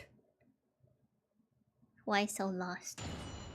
Who knows? They could just be nervous. Refuting the accusations. We were the only two people up there on that roof deck. Dead or alive, I can swear to that. If anything had happened where we were sitting, don't you think one or the other of us would have noticed? In any case, neither of us know the first thing about the victim. We had no reason to kill the man. The skylight was shut the entire time, I tell you. We couldn't possibly have opened it. If you're so sure the victim fell through the skylight, where's your proof? And the blood on the floor? I must say that on listening to this testimony, it is somewhat hard to imagine. How either witnesses could have performed any malevolent act on this open rooftop deck, without the other noticing forthwith. That's right, you say. We're innocent, I tell you. Although logically, of course, the argument falls down if the two of you were in collusion with one another. Huh? According to investigations by Scotland Yard, the two witnesses share no common dealings. Ha! Well, I don't trust coppers anymore than I trust the stinking witch. Something doesn't feel right here. The trial is going in our favor, really. So why do I feel so uneasy? Counsel for the defense, over to you. Your cross-examination, please. Oh, yes, my lord. Chikadum. Okay, let's press every single one of them. Bam bam bam dum bam dum bam bam bam. So at no time did the victim, Mr. Mason, climb up to join you on the rooftop? Absolutely not, Dickon. No question about it, he said. None at all. Oh, but yes, of course. I remember seeing them both. I saw the victim inside the enclosed cabin talking with this man here. Is this true, Mr. Macleod? Dear me, my lord. At the risk of repeating myself, I boarded the omnibus alone and nodded off inside almost immediately. That's an outright lie. Without doubt you were engaged in... Let me stop you there, fella, and ask, do you have any evidence at all? At all? Ah? 'Tis all about evidence in the courts these days, so it is. You do well to remember that. I saw you with my own eyes! This is going so well. Okay, next, Mr. First. Well, it was on the final run of the omnibus, at past 10 o'clock in the evening. It would certainly have been quite dark, perhaps too dark to see clearly. Is this some kind of a lark? Is this some kind of joke, he said? Is that what this is? Or perhaps one or the other of you fell asleep briefly. Are you fair, dinkum, sir? Are you serious, sir? That's what he said. It's impossible, I tell you. I'd give the keys to the vault if you could fall asleep in that bit of code. And if you did manage it, your eyelids would have freezed shut, and you never open them again. That's extreme. Hello, Demon King Kazuki. Welcome back. Okay, Rina-sai. What did you come back to? Well, we're continuing the interrogations. Hi, hi, hi. I hope you've been having a good day. Hi. It was extreme, I tell you. We had to pull up with it because this man had locked the door. Any true gent would have unlocked it and let me in when I knocked. I'm dreadfully sorry about that, young fella. But you see, I was away with the fairies and I didn't hear ye at all. That's a lie! I saw you through the glass. You were talking to someone. No, 'twas a cold night, so it was. People do be seeing things that aren't real in the cold. 'Tis hardly surprising. Seeing things? Saying things? Chill, Onesama. I'm at a friend's house. Eh? 友達と遊びますか? 気をつけてお願いします. I believe we have reached an impasse here on this particular point. You! Don't take it personally now, lad. If I'm a suspect in this case, then it's only fair that you and the other fiend are too. Open and free competition is what a capitalist society is all about. This isn't a competition I should like to be involved in, really. Dun, dun, dun, dun, dun. In any case, neither of us knew the first thing about the victim. We had no reason to kill the man. Oh, didn't you? Are you sure? Dun, dun, dun, dun, dun, dun, dun, dun. So you had never met Mr. Thrice-Fired Mason before? Oh, let me know. Not even once. Never! Are you winning, Miss Anzu? Wow, Miss Anzu, I'm so formally addressed. 何かな? Everything is going well so far, Skillmo. So far, we're having some doubts, but nonetheless, somewhat progressing then? Onwards, shall we? Hello, Rose. Welcome, welcome. Is that an orange?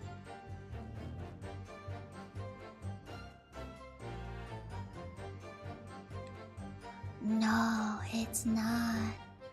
How dare you say it orange? How dare you, Rose? It's no orange. It's an apricot.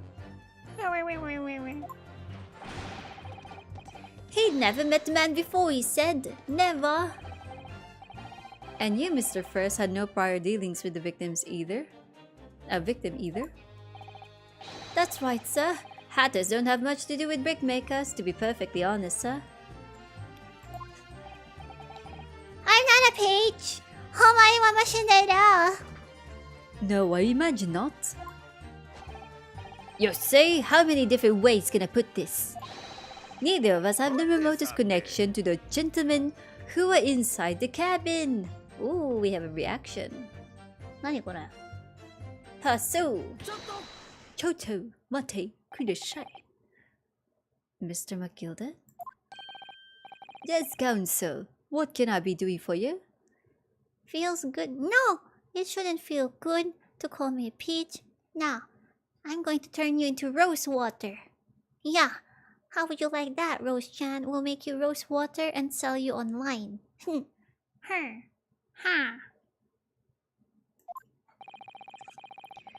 Did the witness's last statement give you pause for thought somehow? Not the remotest connection? Is that right now, I wonder? Huh? What are you insinuating now? Ah, Mr. Fairplay. That's been too long, so it has. Eh? If I'm not very much mistaken, I believe it is fast approaching, is it not? Your repayment date. I beg your pardon. You borrowed 20 guineas from me, sir. At an unconscionable rate of interest. You tricked me, it's extortion. That's fine, then I'll be all over your body instead as perfume, truly a peach to behold. Hey? Omae. We'll make you rose water, not perfume. We'll use you in cooking, aromatherapy, and other consumable means. Maybe there'll be some people who drink it. Well now, is that a touch of begrudgery, is it? The sort of begrudgery that might motivate a fella to pass his crimes off to another.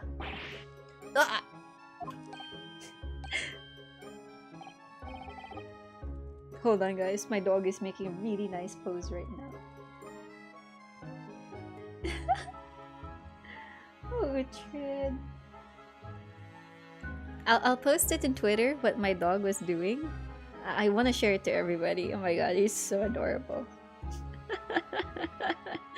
Oh my god, you guys will like it. I'll post it at the tweet that I always put after every stream. Oh my god. Even better, then I'll grow inside of you to truly make you into a peach combined with an orange. What is this, a fruit cocktail? Nani kore? Oh, he's doing it again? Adorable baby. You're so cute, baby Utren.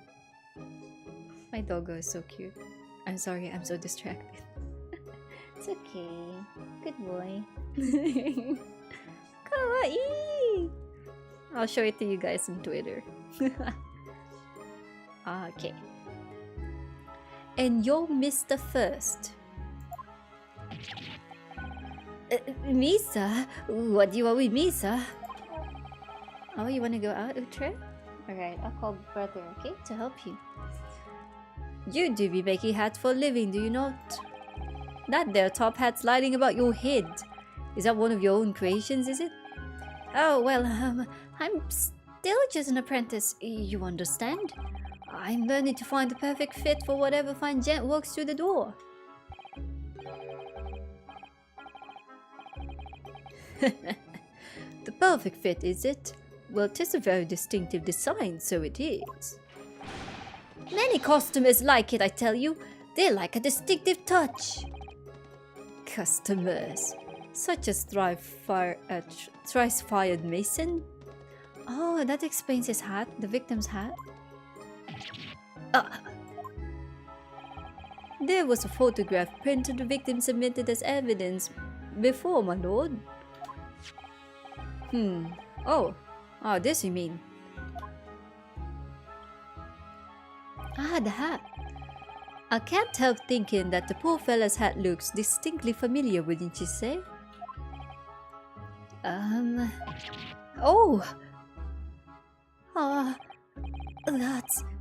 That's one of my hats. Aye, that is so.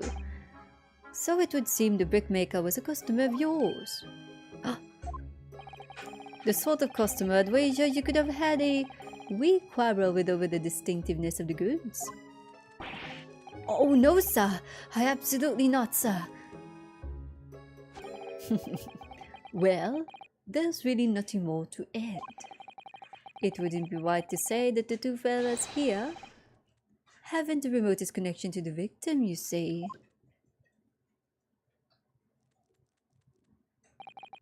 I rest my case. Man, this guy is really douchey. I feel like he might actually be the bad guy. I don't know. You little weasel! He's better at this than I am. Gosh, Mr. Macleod has certainly been through a thorough in his research, hasn't he?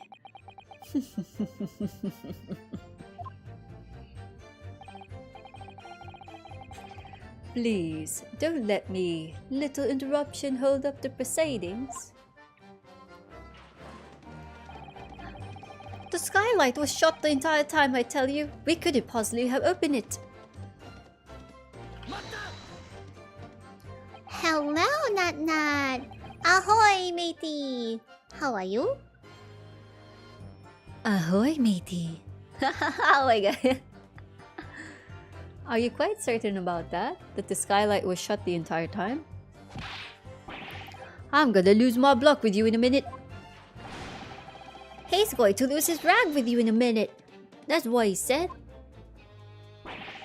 Take a look for yourself. Go on. Looks like no one's reacting. Who is the blonde dude and why does it seem like he can't hold it for much longer? What was his name? Wait, I forgot his full name. Let's take a look. So his name is Lady First. So it's like a pun for First Lady. He's a hat maker. The action he was doing, it's like he's riding a horse for some reason. I don't know why. But yeah, he's a hat maker.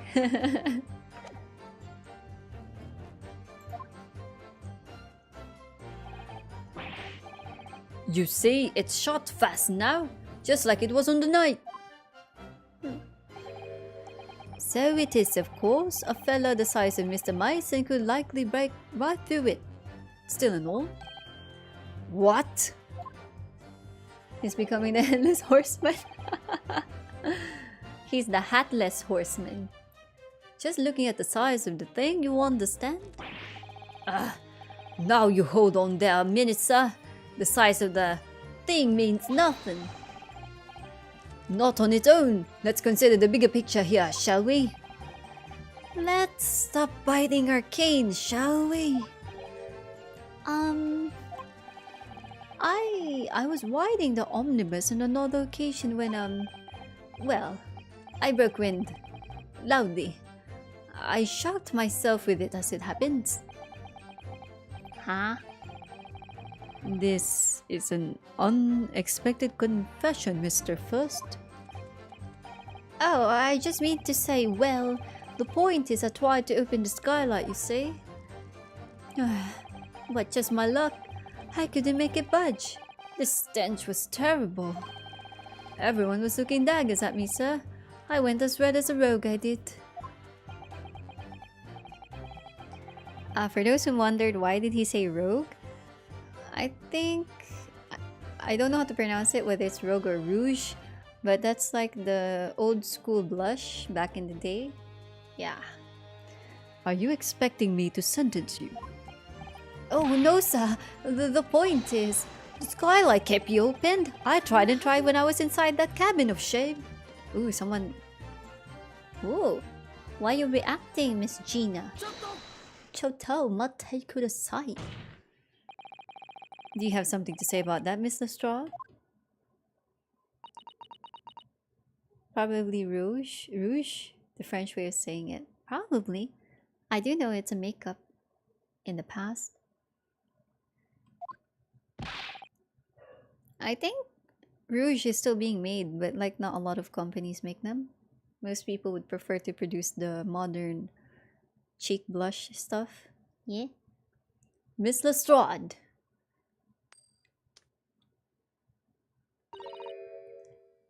It opens. Huh? The skylight? That is what we're talking about, right? Oh, sweet girl, she's gonna... All them skylights open that easy. More easily than you can load that weapon. That's a lie, I tell you. Otherwise, when I broke wind, I... You can't do it from the inside, you mug. Huh? Look, a few weeks ago, I was up on the roof deck of one of them drags. And I had a great hole. I mean, I had purses coming out of my ears. Miss Lestrade, this is not the forum to be eulogizing the subject of your criminal activities. Well, anyway, I had a bit of a scare. Scars? What did she say? Scare, okay. When I lifted the last bloke's purse, he got wise to me. All four of them surrounded me, so I couldn't hop off the bus and leg it. So what I did, I used the skylight, opened the catch and jumped right through. What? It still does get used by mainly actors and actresses, I believe. Ah, the rouge. そうですね. Yeah, the catch for them skylight is on the top side. That's why you can't open them from the cabin. The skylight opens from the roof deck? Bailiff! Climb up onto the roof of the omnibus at once and verify this witness's claims. Hello, Tread. Welcome back. My doggy. Oh, it's a sliding one. Oh, my hat! Don't shoot at us again. Say? Pam-pam-pam-pam-pam-pam. Yeah, it's a sliding hatch. I thought it was, you know, something you open, like, pull it up. So it appears that this street girl's statement is quite true. I don't believe it. The skylight opens. And from the roof deck. Mr. Naruhodo. This could be the clue we've been looking for. Yeah, kind of what we're looking for. Kind of. We can prove that it couldn't have happened at the top. Well, counsel for the defense, please continue with your cross-examination. Yes, my lord. Oh, Kurishisuji style, Black Butler style. Yes, my lord. Naruhodo. I know, right? So the skylight opens. Perhaps I should investigate for myself. I guess that's a cue for us to check the thingamabob.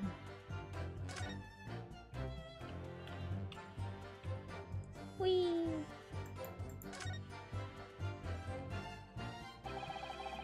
So the skylight was fastened shut before. But now the catch has been undone. We should be able to open it. Wow. Magic. He sure sees. Yeah.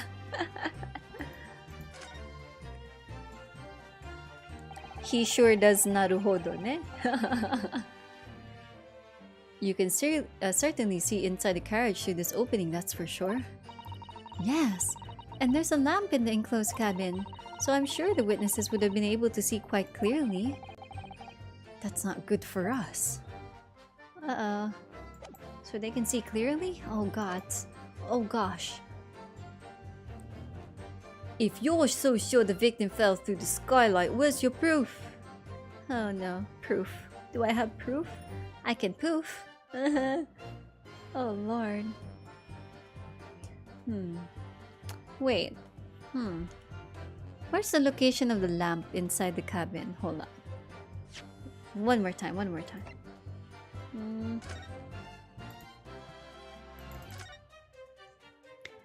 The window is in the dead center, so if you're in the inside or looking inside, what can you see? This is where you make a big fart cloud and escape through the gas cloud. Where's the lamp? It's right here. So they would be able to see the victim. And probably it was Gina right here, right? From up there? I guess so.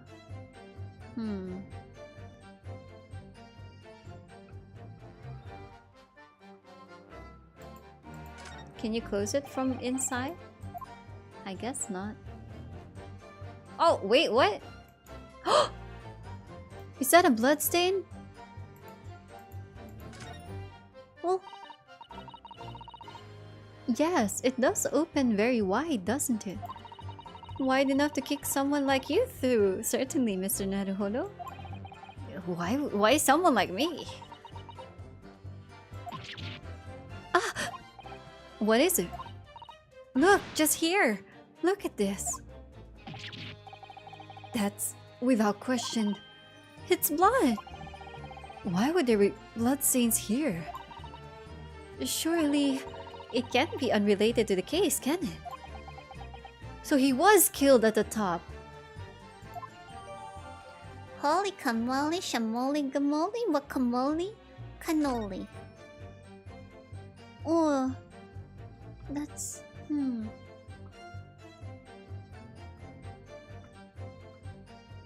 Wait a minute.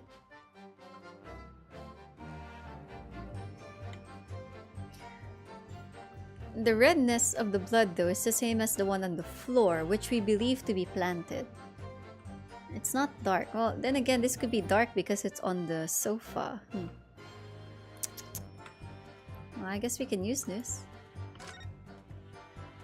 That is tomato ketchup, and you can't convince me otherwise. The dude likes to snack McDonaldo on the roof of the wagon thingy. Oh my god. When was McDonald's invented? 80s, was it? No, I don't remember the exact year. Where's your proof? Oh, wait! Then it could be the proof for this, right? Because the blood means that he came from the top.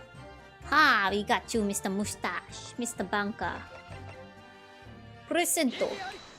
IGIARI. On the night in question, the victim was fatally stabbed in the stomach. And immediately afterwards, the victim's body was pushed through the skylight into the cabin below. Those are the facts, and the irrefutable proof remains clearly visible in the omnibus that stands before us today in this very courtroom. What? That's utter humbug. You can't possibly have any evidence. No, you can't. I mean, we didn't do it. I tell you, it's impossible. That's sus. That's sus. 1914, California by Richard and Maurice McDonald. Oh, so it was 1940s? Wow, it was that way back? Wow.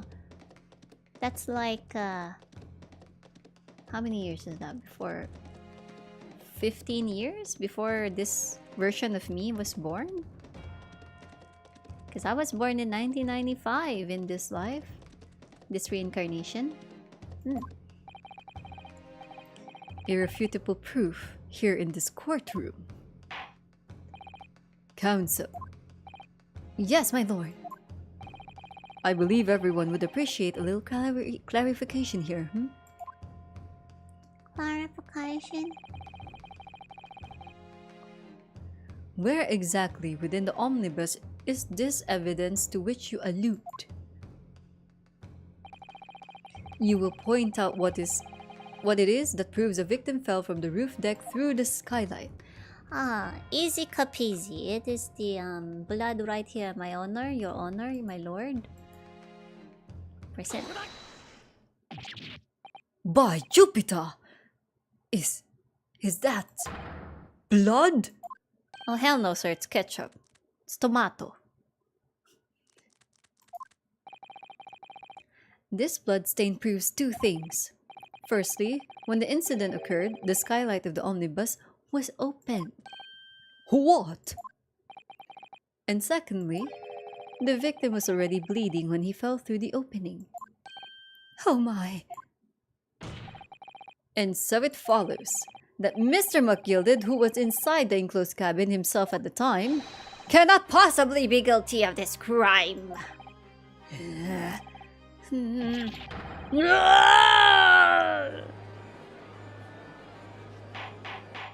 Shubadiwa. Order! Order! Order! I want a cheeseburger with a happy meal. And the drink will be orange juice, please. And Frenchy fry. Mata. But the blood could have possibly sprayed up there where the fellow was stabbed inside the cabin. And only found its way to that one particular spot on the skylight. Sure, and that would be very convenient. And let's keep it in mind that the skylight catch can only be unfastened from the roof deck. I myself wouldn't have been able to open it now, would I? But there's no way to know for certain it's there. If the gent really fell through the skylight, I mean. Why don't you have a good look at the floor of the cabin between the two seats, Mr. First? Oh, Skilmo, are you going to buy me a Makoto? You will buy me cheeseburger with happy meal and fries and orange juice?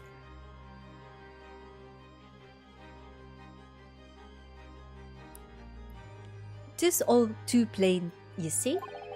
There's the aftermath that shows the poor fella dropped from a fair height right there, so it is. What? No. But it can't be. It's all lies. My fellow jury members. I think we can all agree that this is clear proof of the defendant's innocence, can we? I believe we can, yes, sir. It's clear to me now where the filthy rubbish can be found in this courtroom. So they thought they could pull the wool over my eyes, did they?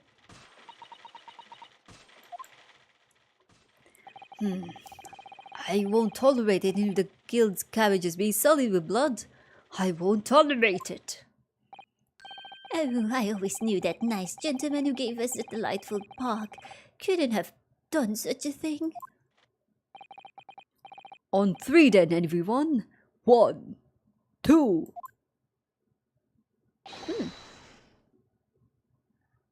3. IGIARI.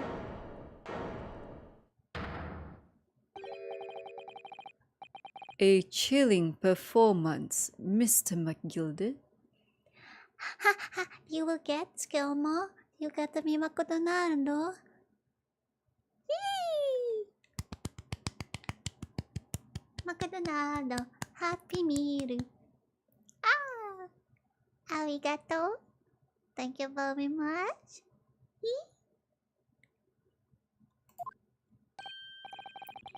Oh, and what would you be referring to there now, Lord Van Zykes? Zeeks? I don't know how to read. A bloodstain on the frame of the skylight. Such evidence is null and void. What? Why? For one extremely simple reason. That smear of blood never existed. What are you talking about? It's there for all to see and it's clearly blood. I personally attended Scotland Yard's investigation of the omnibus. The officers involved went over the carriage with a fine-tooth comb. So I can state with absolute surety. No such smear of blood existed in the carriage. At least not until this trial began. But Are you suggesting, Lord Van Zieks, that this stain of blood was fabricated, my lord? Yes. And while this court has been in session. what? It's not real, so maybe I can. What a palaver! I must say I didn't expect such crude reasoning from a prosecutor of your standing, Lord Van Zieks. But I'm Magnus McGilded, a fellow known all over the capital for his fine contributions to public life. I don't take kindly to slander, and I'll fight it to the bitter end. Even if it's rolling off the tongue of the Reaper of the Bailey. Mr. McGilded, I realize that this is your first appearance in court as the accused. However, I am well aware of your involvement behind the scenes in a great many affairs of dubious nature. You're very adept when it comes to avoiding getting your own hands dirty. And each time it happens that a case you're involved in is investigated, you adapt the facts. Adapt the facts? What does that even mean? Oh, more wine. When you wielded a fortune the size of Mr. McGilded's, however ill-gotten it may be, nothing is impossible. Tampering with evidence, manipulating the scene of a crime, bribing witnesses. I toast your ability to concoct the most convenient of stories, sir. Tut, Lord Van Zieks. This will not do, to be sure. Will it now, Council? Huh? Oh, no. I think it's fair to say this does all sound like a rather far-fetched excuse by a desperate man. The blood on the skylight didn't exist, you say?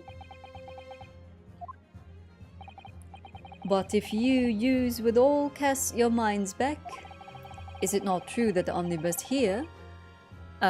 there, has been in the courtroom the entire time?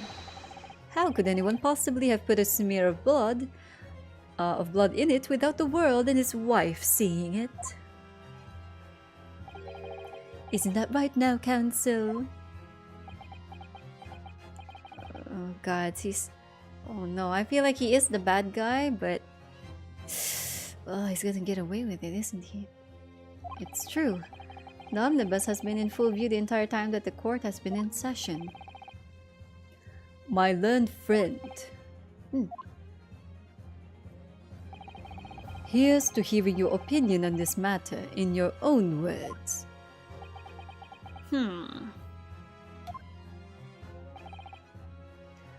As you wish. Could someone have tampered with the omnibus during this trial? If you're asking me, I think... I mean, it's kind of obvious. It could have happened because of the smoke screen thingy. She would have only need... Gina Lestrade would have only need a second or so, like a minute at most.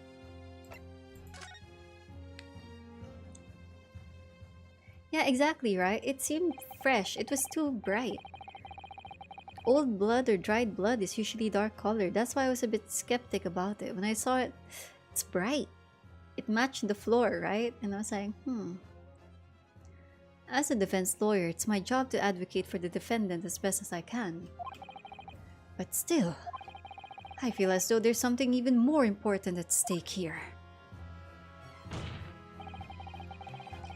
There is no evidence to suggest that the defendant did as my learned friend suggests. However, in terms of having the opportunity to carry out the alleged tampering, there is one possibility. Oh! Good gracious! Explain yourself, Counsel!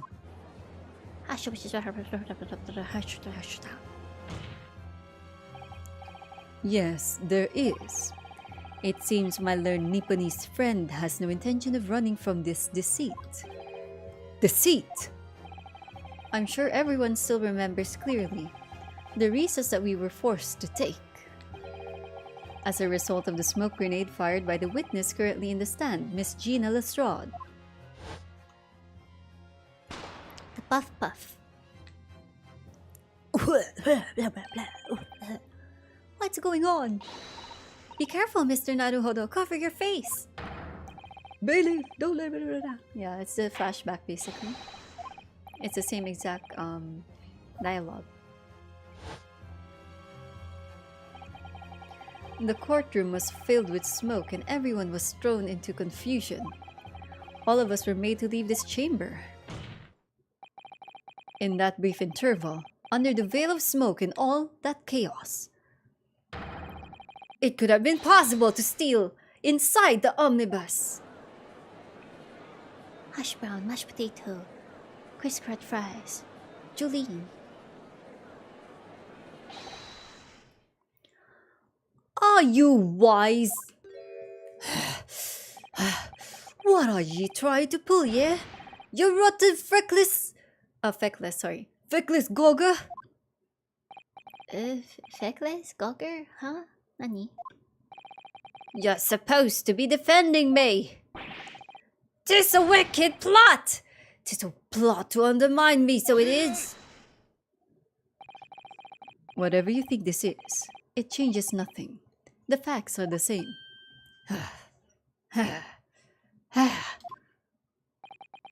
After this courtroom was evacuated earlier as a result of the smoke grenade, a number of inconsistencies materialized in relation to the omnibus. Inconsistencies such as... To start with, the storage compartment underneath the rear passenger seat. Hold on, Richard. I'll give you a rubbing on the belly later.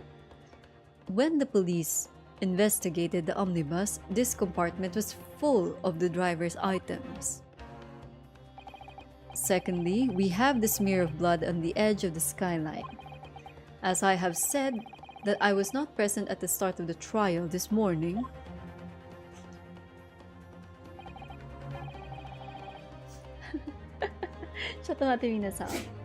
Uhtred was doing the thing again. I had to take a picture. Unfortunately, Lord Van Zeeks, no one is able to corroborate your claims. That's true. When the omnibus was first wheeled out, both the storage compartment and the skylight were shut. Yes, baby. I'll give you a rub later, okay? I think we're almost at the end of the case. Possibly. My doggy wants attention. He's jealous of you, chat. He's jealous that I'm giving you more attention than him. He's a jealous little bugger. Accordingly, I'm afraid to say we cannot establish with any certainty if this evidence is the result of tampering or not. Indeed, my lord, no doubt there was not a single person who saw fit to verify such things. What do you think? Sorry? About the omnibus. Is there anything else unusual about the omnibus? This one I'm not sure. Was there? Well, I guess the blood on the floor, maybe, but maybe it was, I don't know. It was the last stream. But considering there were a lot of things that changed, like that smear of blood in the compartment, there could be something else, right? I mean, I won't be surprised if more stuff were tampered with. Let's go with I have an inkling. My lord. Yes, counsel. There is one further inconsistency. There is. A mark that surely could not have been present at the start of the trial. What? What in the devil's name are you going on to say now? If you dare to betray me, you little maggot, you'd better... He's threatening me, Lord. He's threatening me. Silence, McGilded. The court awaits the defense clarification. It's okay, Uhtred. Just a little more. This trial keeps swinging one way and then the other. I have no idea what's the truth and what's deception. What am I supposed to believe here? Wait, okay, I remember now. Yeah, it's the blood on the floor. It wasn't there before. We were talking about it a while ago, right? Wherein Van Seeks wouldn't use it. He wouldn't even mention or acknowledge it. So that has to be a new part. Even I don't remember examining it at first in the previous stream. So I guess it's the floor. That blood. I shall have to ask you to elaborate, Counsel. Yeah, Uhtred, I know, right? Yes, hold on, baby. Where exactly is the alleged mark that you claim appeared at some point during the trial? Your Highness, your Lord, your Lordingship. It's this.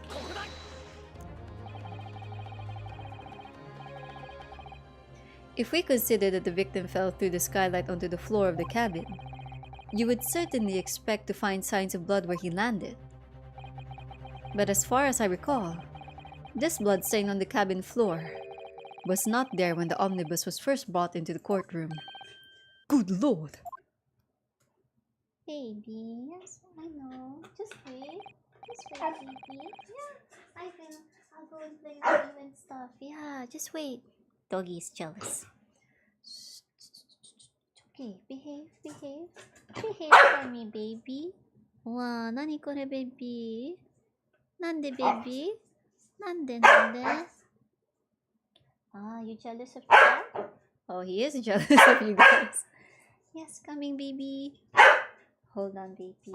Tread. Wow, nande.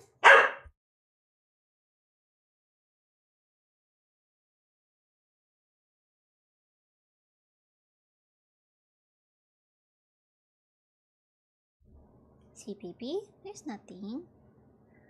Yes, I do believe you're correct, Counsel.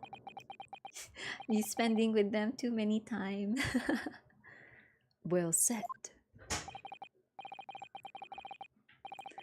Although as advocate for the defense, one might say that was a very careless slip of the tongue.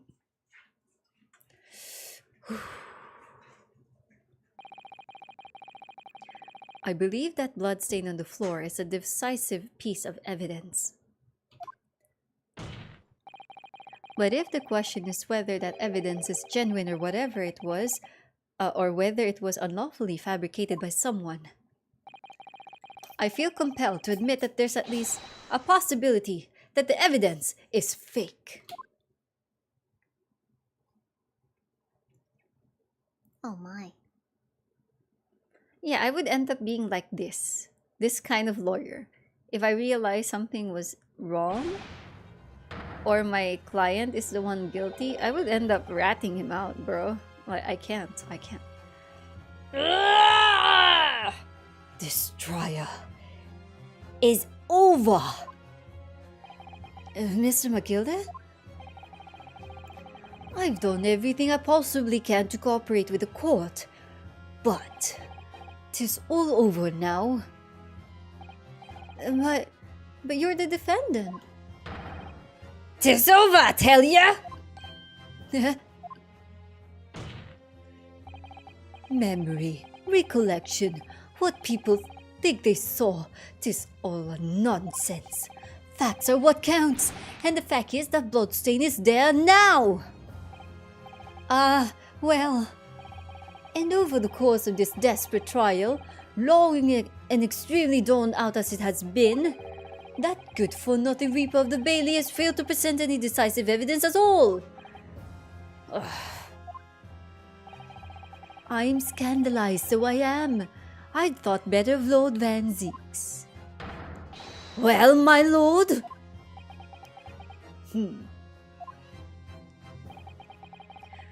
I must concur with the defendant. The unaffirmed recollections of an individual cannot stand as evidence. As at this moment in time, the particular bloodstain in question is very much in existence, and in the absence of any credible method by which to prove its alleged previous non-existence, I regret to say that it would be improper for this trial to continue. Ho, ho, ho. Your lordship can't be serious. Lord Van Zeeks, what is your position? He's thinking long and hard. The prosecution, my lord, has no further witnesses or evidence to present. Oh my. Very well.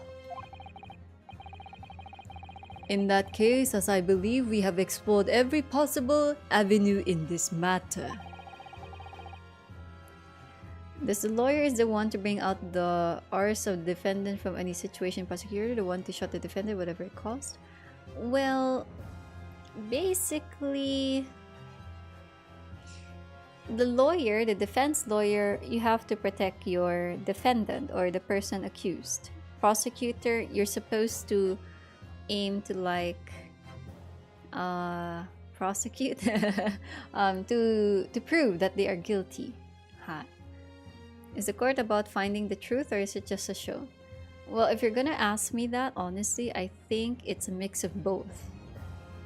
There are times it's just a shit show, in my opinion, especially when you can smell or sniff out that there's like some backdoor stuff that happened, like bribery and all that.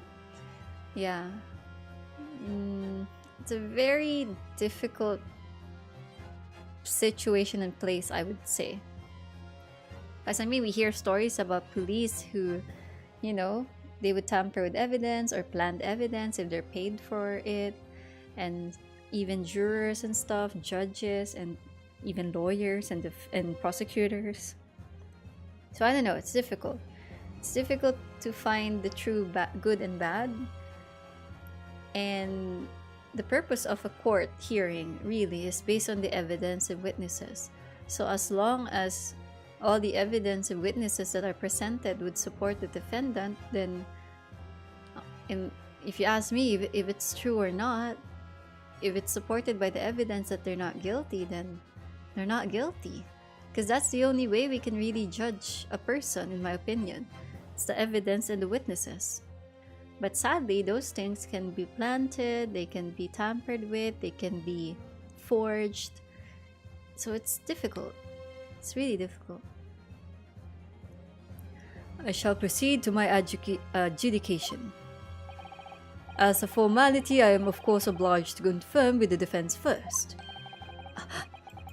What formality? As things stand at the moment, it would seem that Mr. Macleod will be found not guilty. Yes. Which would mean we've won. Is that really the right outcome here? Is it really alright for the trial to come to an end now, with all these unexplained inconsistencies? Counsel for the defense, your closing statement, please.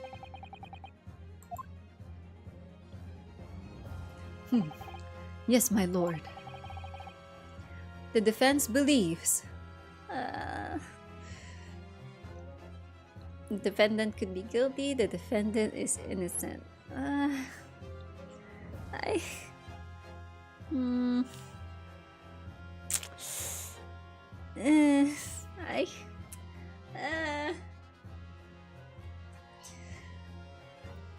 The defendant could be guilty, in my opinion. But the thing is, their situation here is, if I say the defendant is innocent, then they will just go straight to saying he's innocent, I think. But if I say the defendant could be guilty, the problem is there's no evidence and witnesses that we would present next. We're all stuck here. And in this given position and time, it points to him being innocent.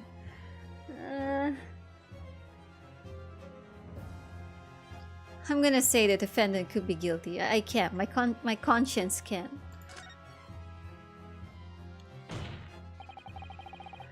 I am here in this court today to advocate for the defense of my client, Mr. Macleod. However, at this moment in time, I cannot in all good conscience attest fully to the defendant's innocence.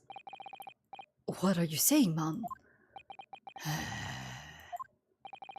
Without any question, there is no conclusive evidence to prove that the defendant is guilty. However, there is also no conclusive evidence to prove that he is innocent. Good. Good gracious me!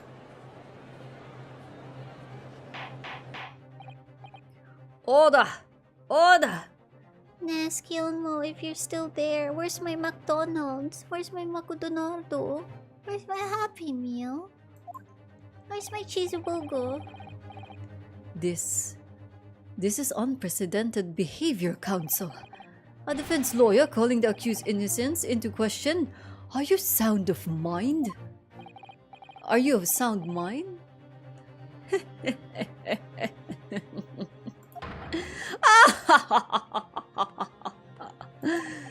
Oh, 'twas a grand decision to appoint you as my lawyer, so it was? A grand decision. What? I must say, I didn't expect quite such an exciting spectacle at the end there, but still. Here, have this for your troubles. Eh? Your job here is done, fella. And some fine work you've done, so you have. What do you mean? Tis just as the right honorable gentleman so succinctly, I don't know how to read that, put it afore. The trial can't go on anymore. And your closing statement there was, how did he put it now? Nothing more than a formality.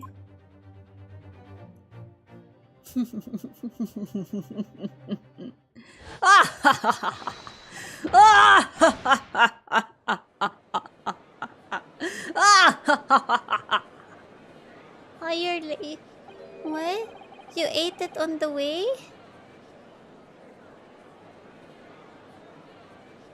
I'm sad Skillmo ate my Happy Meal.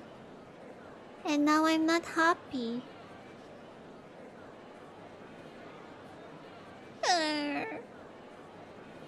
I really don't know what to make of all of this.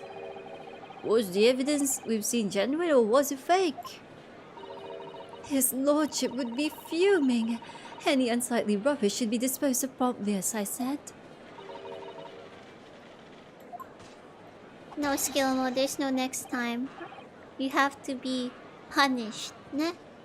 I'll have to send you to Onesan to be punished. The sticky witch are always guilty of something. You... mark my words. I feel terribly ashamed that I ever doubted that lovely man who gave us the lovely park. Now that proceedings have unfolded in this way, I am compelled to declare a premature end to this trial. Furthermore, the court must accept the defendant's plea. Oh my god, he smells douchey. I thank you kindly, my lord.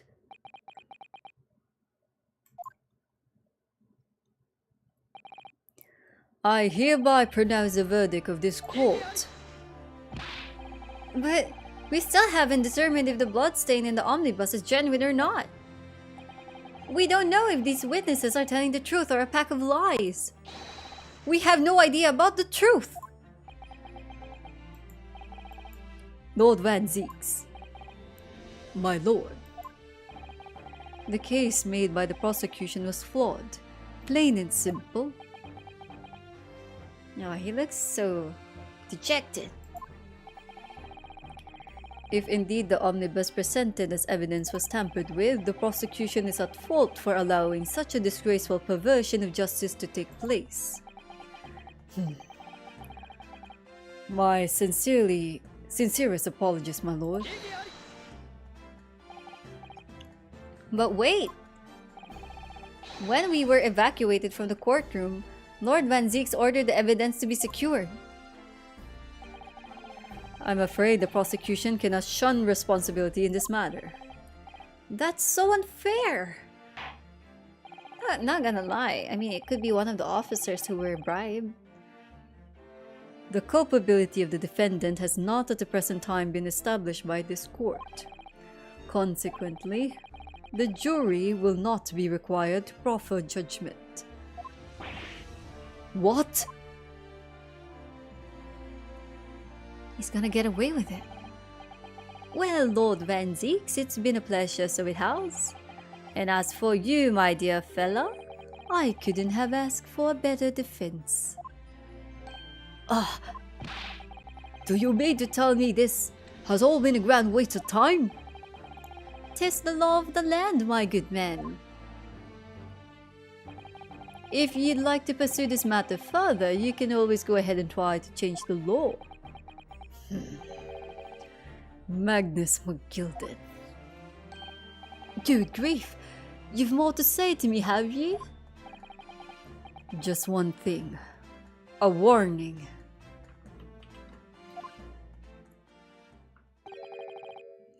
This is far from over.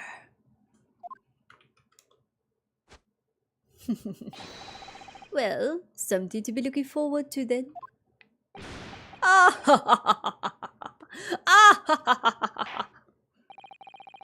I hereby pronounce the defendant, Mr. Magnus McGilded, not guilty.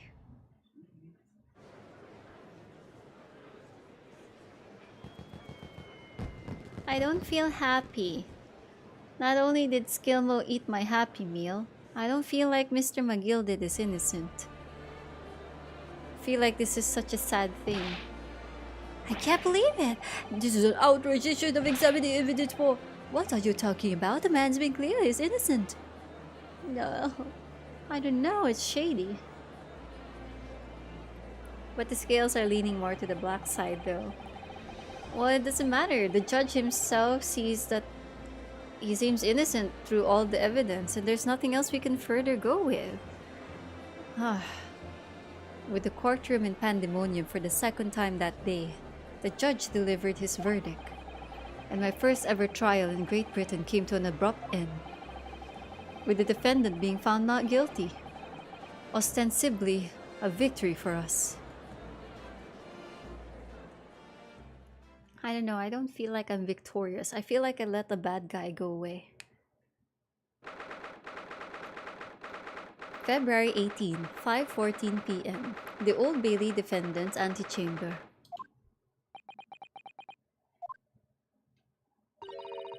That certainly was a long trial. Yeah, it was. Your first ever trial on the my tongue is forgetting to speak. Your first ever trial on foreign soil and your first victory. It was a wonderful performance. My heartfelt congratulations. And to you, Mrs. Sato, thank you for your assistance. Thank you for the posture and watering. I suppose we should be happy. The trouble is we're still completely in the dark about what actually happened. You have happy meal? Oh, arigato. You leave it on the table? Okay. Thank you, Skilmo. Well, we didn't have enough time. But isn't it wrong? I mean, who is actually responsible for Mr. Mason's death? We don't even know that. The sole aim of the defense is to obtain a verdict that exonerates a defendant. You carried out your duty to perfection. Aye, that you did. Mr. McGilded. And that girl is with him too. Well, it seems the stories are true. Oh, what stories? About the 6 enormous fireworks they do be letting off when there's a verdict of not guilty. I'm sure you must have seen them now. Spectacular, wouldn't you say? Yeah, definitely. I'd heard it was a sight to behold, and to be sure it was. And I've you to thank, I suppose, for having an opportunity to see it. Oh, I don't know about that. I'm not sure I really did anything. What on earth are you saying, fella? How did I walk out there a free man then? I don't think it was so much thanks to me as down to your planning. You're a straight-talking fella, aren't you? I must say, you had me astray in the head there once or twice. But you're young and headstrong. Ha ha ha. Ah, 'tis water under the bridge. Congratulations, Mr. Macleod, on having your name cleared. But nothing's resolved. There's only one thing that matters to me. Huh? They've all seen that I didn't do that odious and obstinate deed. 'Tis grand, is it not?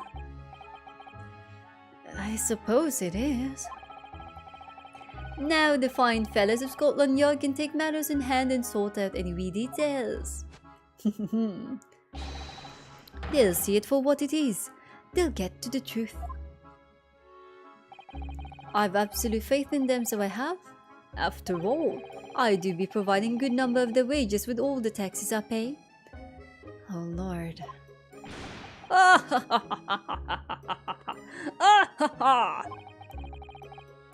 It's not that funny. So then, as we agreed aforehand, 1,000 guineas for your troubles, fella. Oh, no, I couldn't possibly accept that much. Arrah, be whist! Your humble people are ye from the east? Well, if you insist. But have this, still and all, you deserve a reward. Mr. Magnus Macleod. The bailiff. Everything is ready, sir, if you'd like to follow me into the courtroom. Into the courtroom? Wait, what's happening? What's this, officer? 'Tis sooner than I was led to believe. I hope it's not inconvenient, sir. There were some changes to the schedule. Well, I must be making tracks now. 'Tis time for the inspection. Sorry? What inspection? They're going to examine the omnibus again, so I'm told. I asked if I could be present for it myself. They're going to examine it again? Now? Naturally. I'm under no obligation to take part in any more of this matter now. But as an upstanding member of London society, I do be doing my best to help where I can. 'Tis a gentleman's duty, so it is. So then, fare thee well. 'Twas an absolute pleasure meeting yous. I hope you have a whale of a time while you're studying here in Great Britain. He's so annoying. He's like those rich politicians who just bribe people, you know? Or, you know, those big hotshot businessmen who just bribe people. And there he goes, a free man. Oh, I forgot she was here too. Ah, point the gun away from me. Damn, it's like a bazooka, yo. It's a oh, gods. Don't move! Oh, whereas I want to say get a move on, she really does take forever to load that thing. Mr. Strahd, would you mind putting that thing down? You're a grown-up. Sorry? And I hate all grown-ups. Oh, who's this? Ah, there you are. Who's this? Huh? Chibi Lolita? Naughty, running off like that. Is this some kind of picnic? Who's this little girl now? I'm taking that with you as well. I was looking forward to the trial run of my experimental smoke grenade launcher. Ha! Oh, do you want to play? You won't beat me.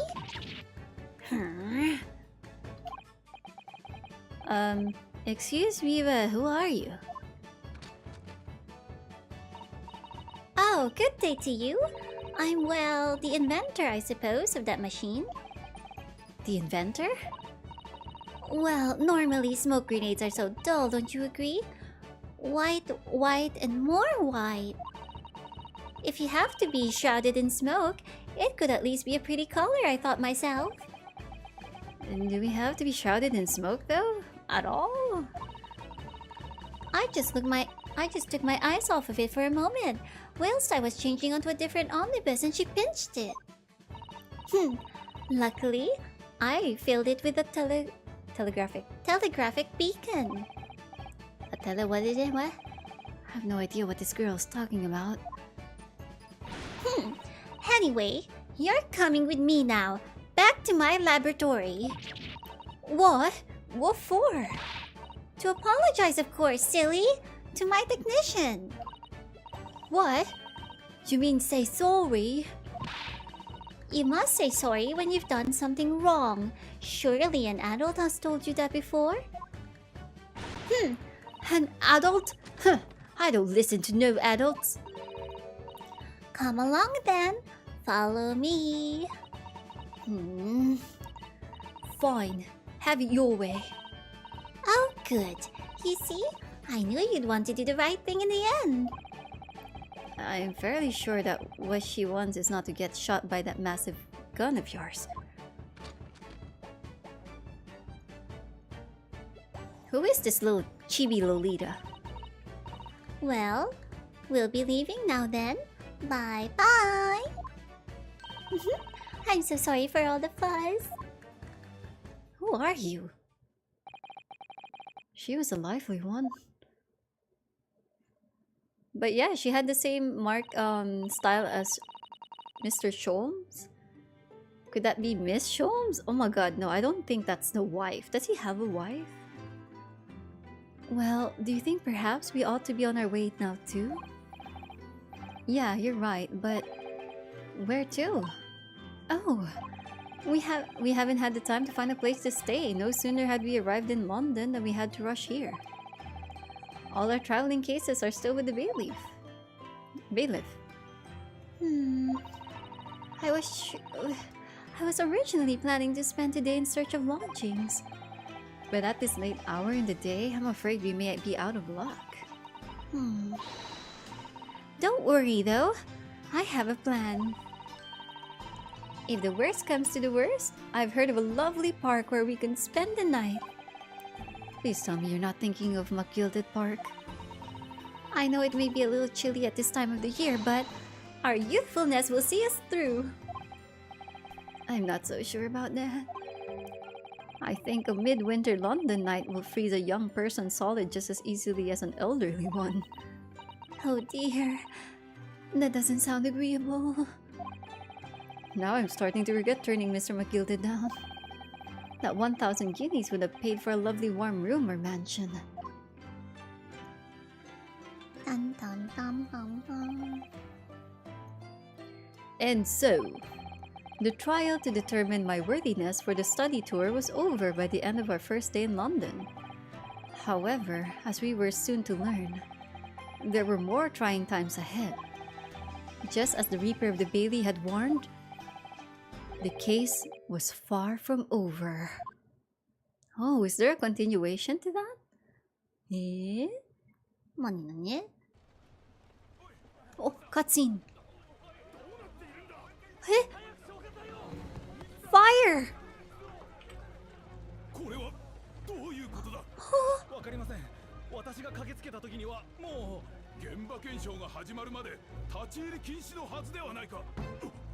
Eh? Someone's inside? Oh my god, is it Mr. Macleod? まさか中に誰かいるのか。Eh? Oh no! なんという。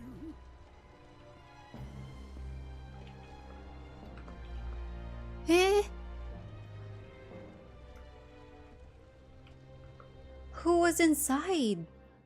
Eh? The only one I can think of is Mr. Macleod because he was gonna join the inspection, right? Oh lord. Save, yeah. I guess we can start a new save file for this one. Yeah. Alright. So let's see the title of the next case. Episode 4. The Adventure of the Clouded Kokoro. The Clouded Heart? Oh. Alright. So minasan, we can end here. So we were able to finish episode 3. So that means there's 2 more episodes left. Just episode 4 and 5. Now there is something I found out. The Steam version of the Great Ace Attorney Chronicles, turns out it has both the first and second Great Ace Attorney game. So I haven't seen an option yet to choose the second one. So maybe after you complete the 5th episode, it will unlock the second game. So there may be more cases, ne? Hi. So stay tuned, ne? Maybe to get a little break from the Great Ace Attorney Chronicles, maybe I can stream one different game next time, next Sunday. You know, just something to keep us fresh so that we're not too oversaturated on this game, right? Would that be okay with you, chat? Let me know, ne? Leave a comment below if you're watching the VOD. Leave a message if you are here live in chat. Let's see. So, Otsu Anzu, thank you very much for passing by or staying in my stream. If you enjoyed your time, do punch that like button and poke that subscribe button if you haven't yet, ne? And if you have an extra smile to spare, poke with your best smile that notification bell so you know when I'll be live. I do have a habit of streaming out of nowhere at times. I also stream in Twitch, so feel free to follow me there as well. My socials are all in the description of this stream/video. And I never play the same game here in YouTube and in Twitch. So yeah, we have different set of games to play there and things to do there. What else? The Valkyria Chronicles 4, I stream it in Twitch, but since I uploaded the first episode here in YouTube when my internet was down, so I'll be uploading the VODs for it also. So maybe expect it within tomorrow, because since I am an affiliate in Twitch, that means I can only upload the VOD 24 hours after the stream. Yeah, after the stream had happened. So just making sure I won't get penalized, ne? So maybe within tomorrow. What else? If there are other games you'd like to suggest, feel free to message me up in Twitter, my Facebook page, or if you are in my Discord server, which I will try to really open. Oh my god, I'm so sorry. You can also make a comment down below if you have other suggestions of things you would like to see. I'm open to them, ne? Alright. So, minasan, apricots. If you know my outro, say it with me. If you don't, listen well so we can say it together next time. Alright? And as always, Katonk. I'll see you in the next package delivery. Bye. Time to ship myself back home. Oh yeah. Peekaboo. Peekaboo. Peekaboo. Dun dun dun dun dun dun. Dun ba dun dun dun.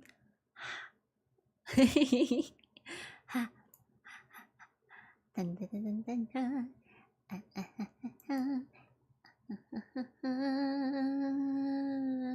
Dun dun.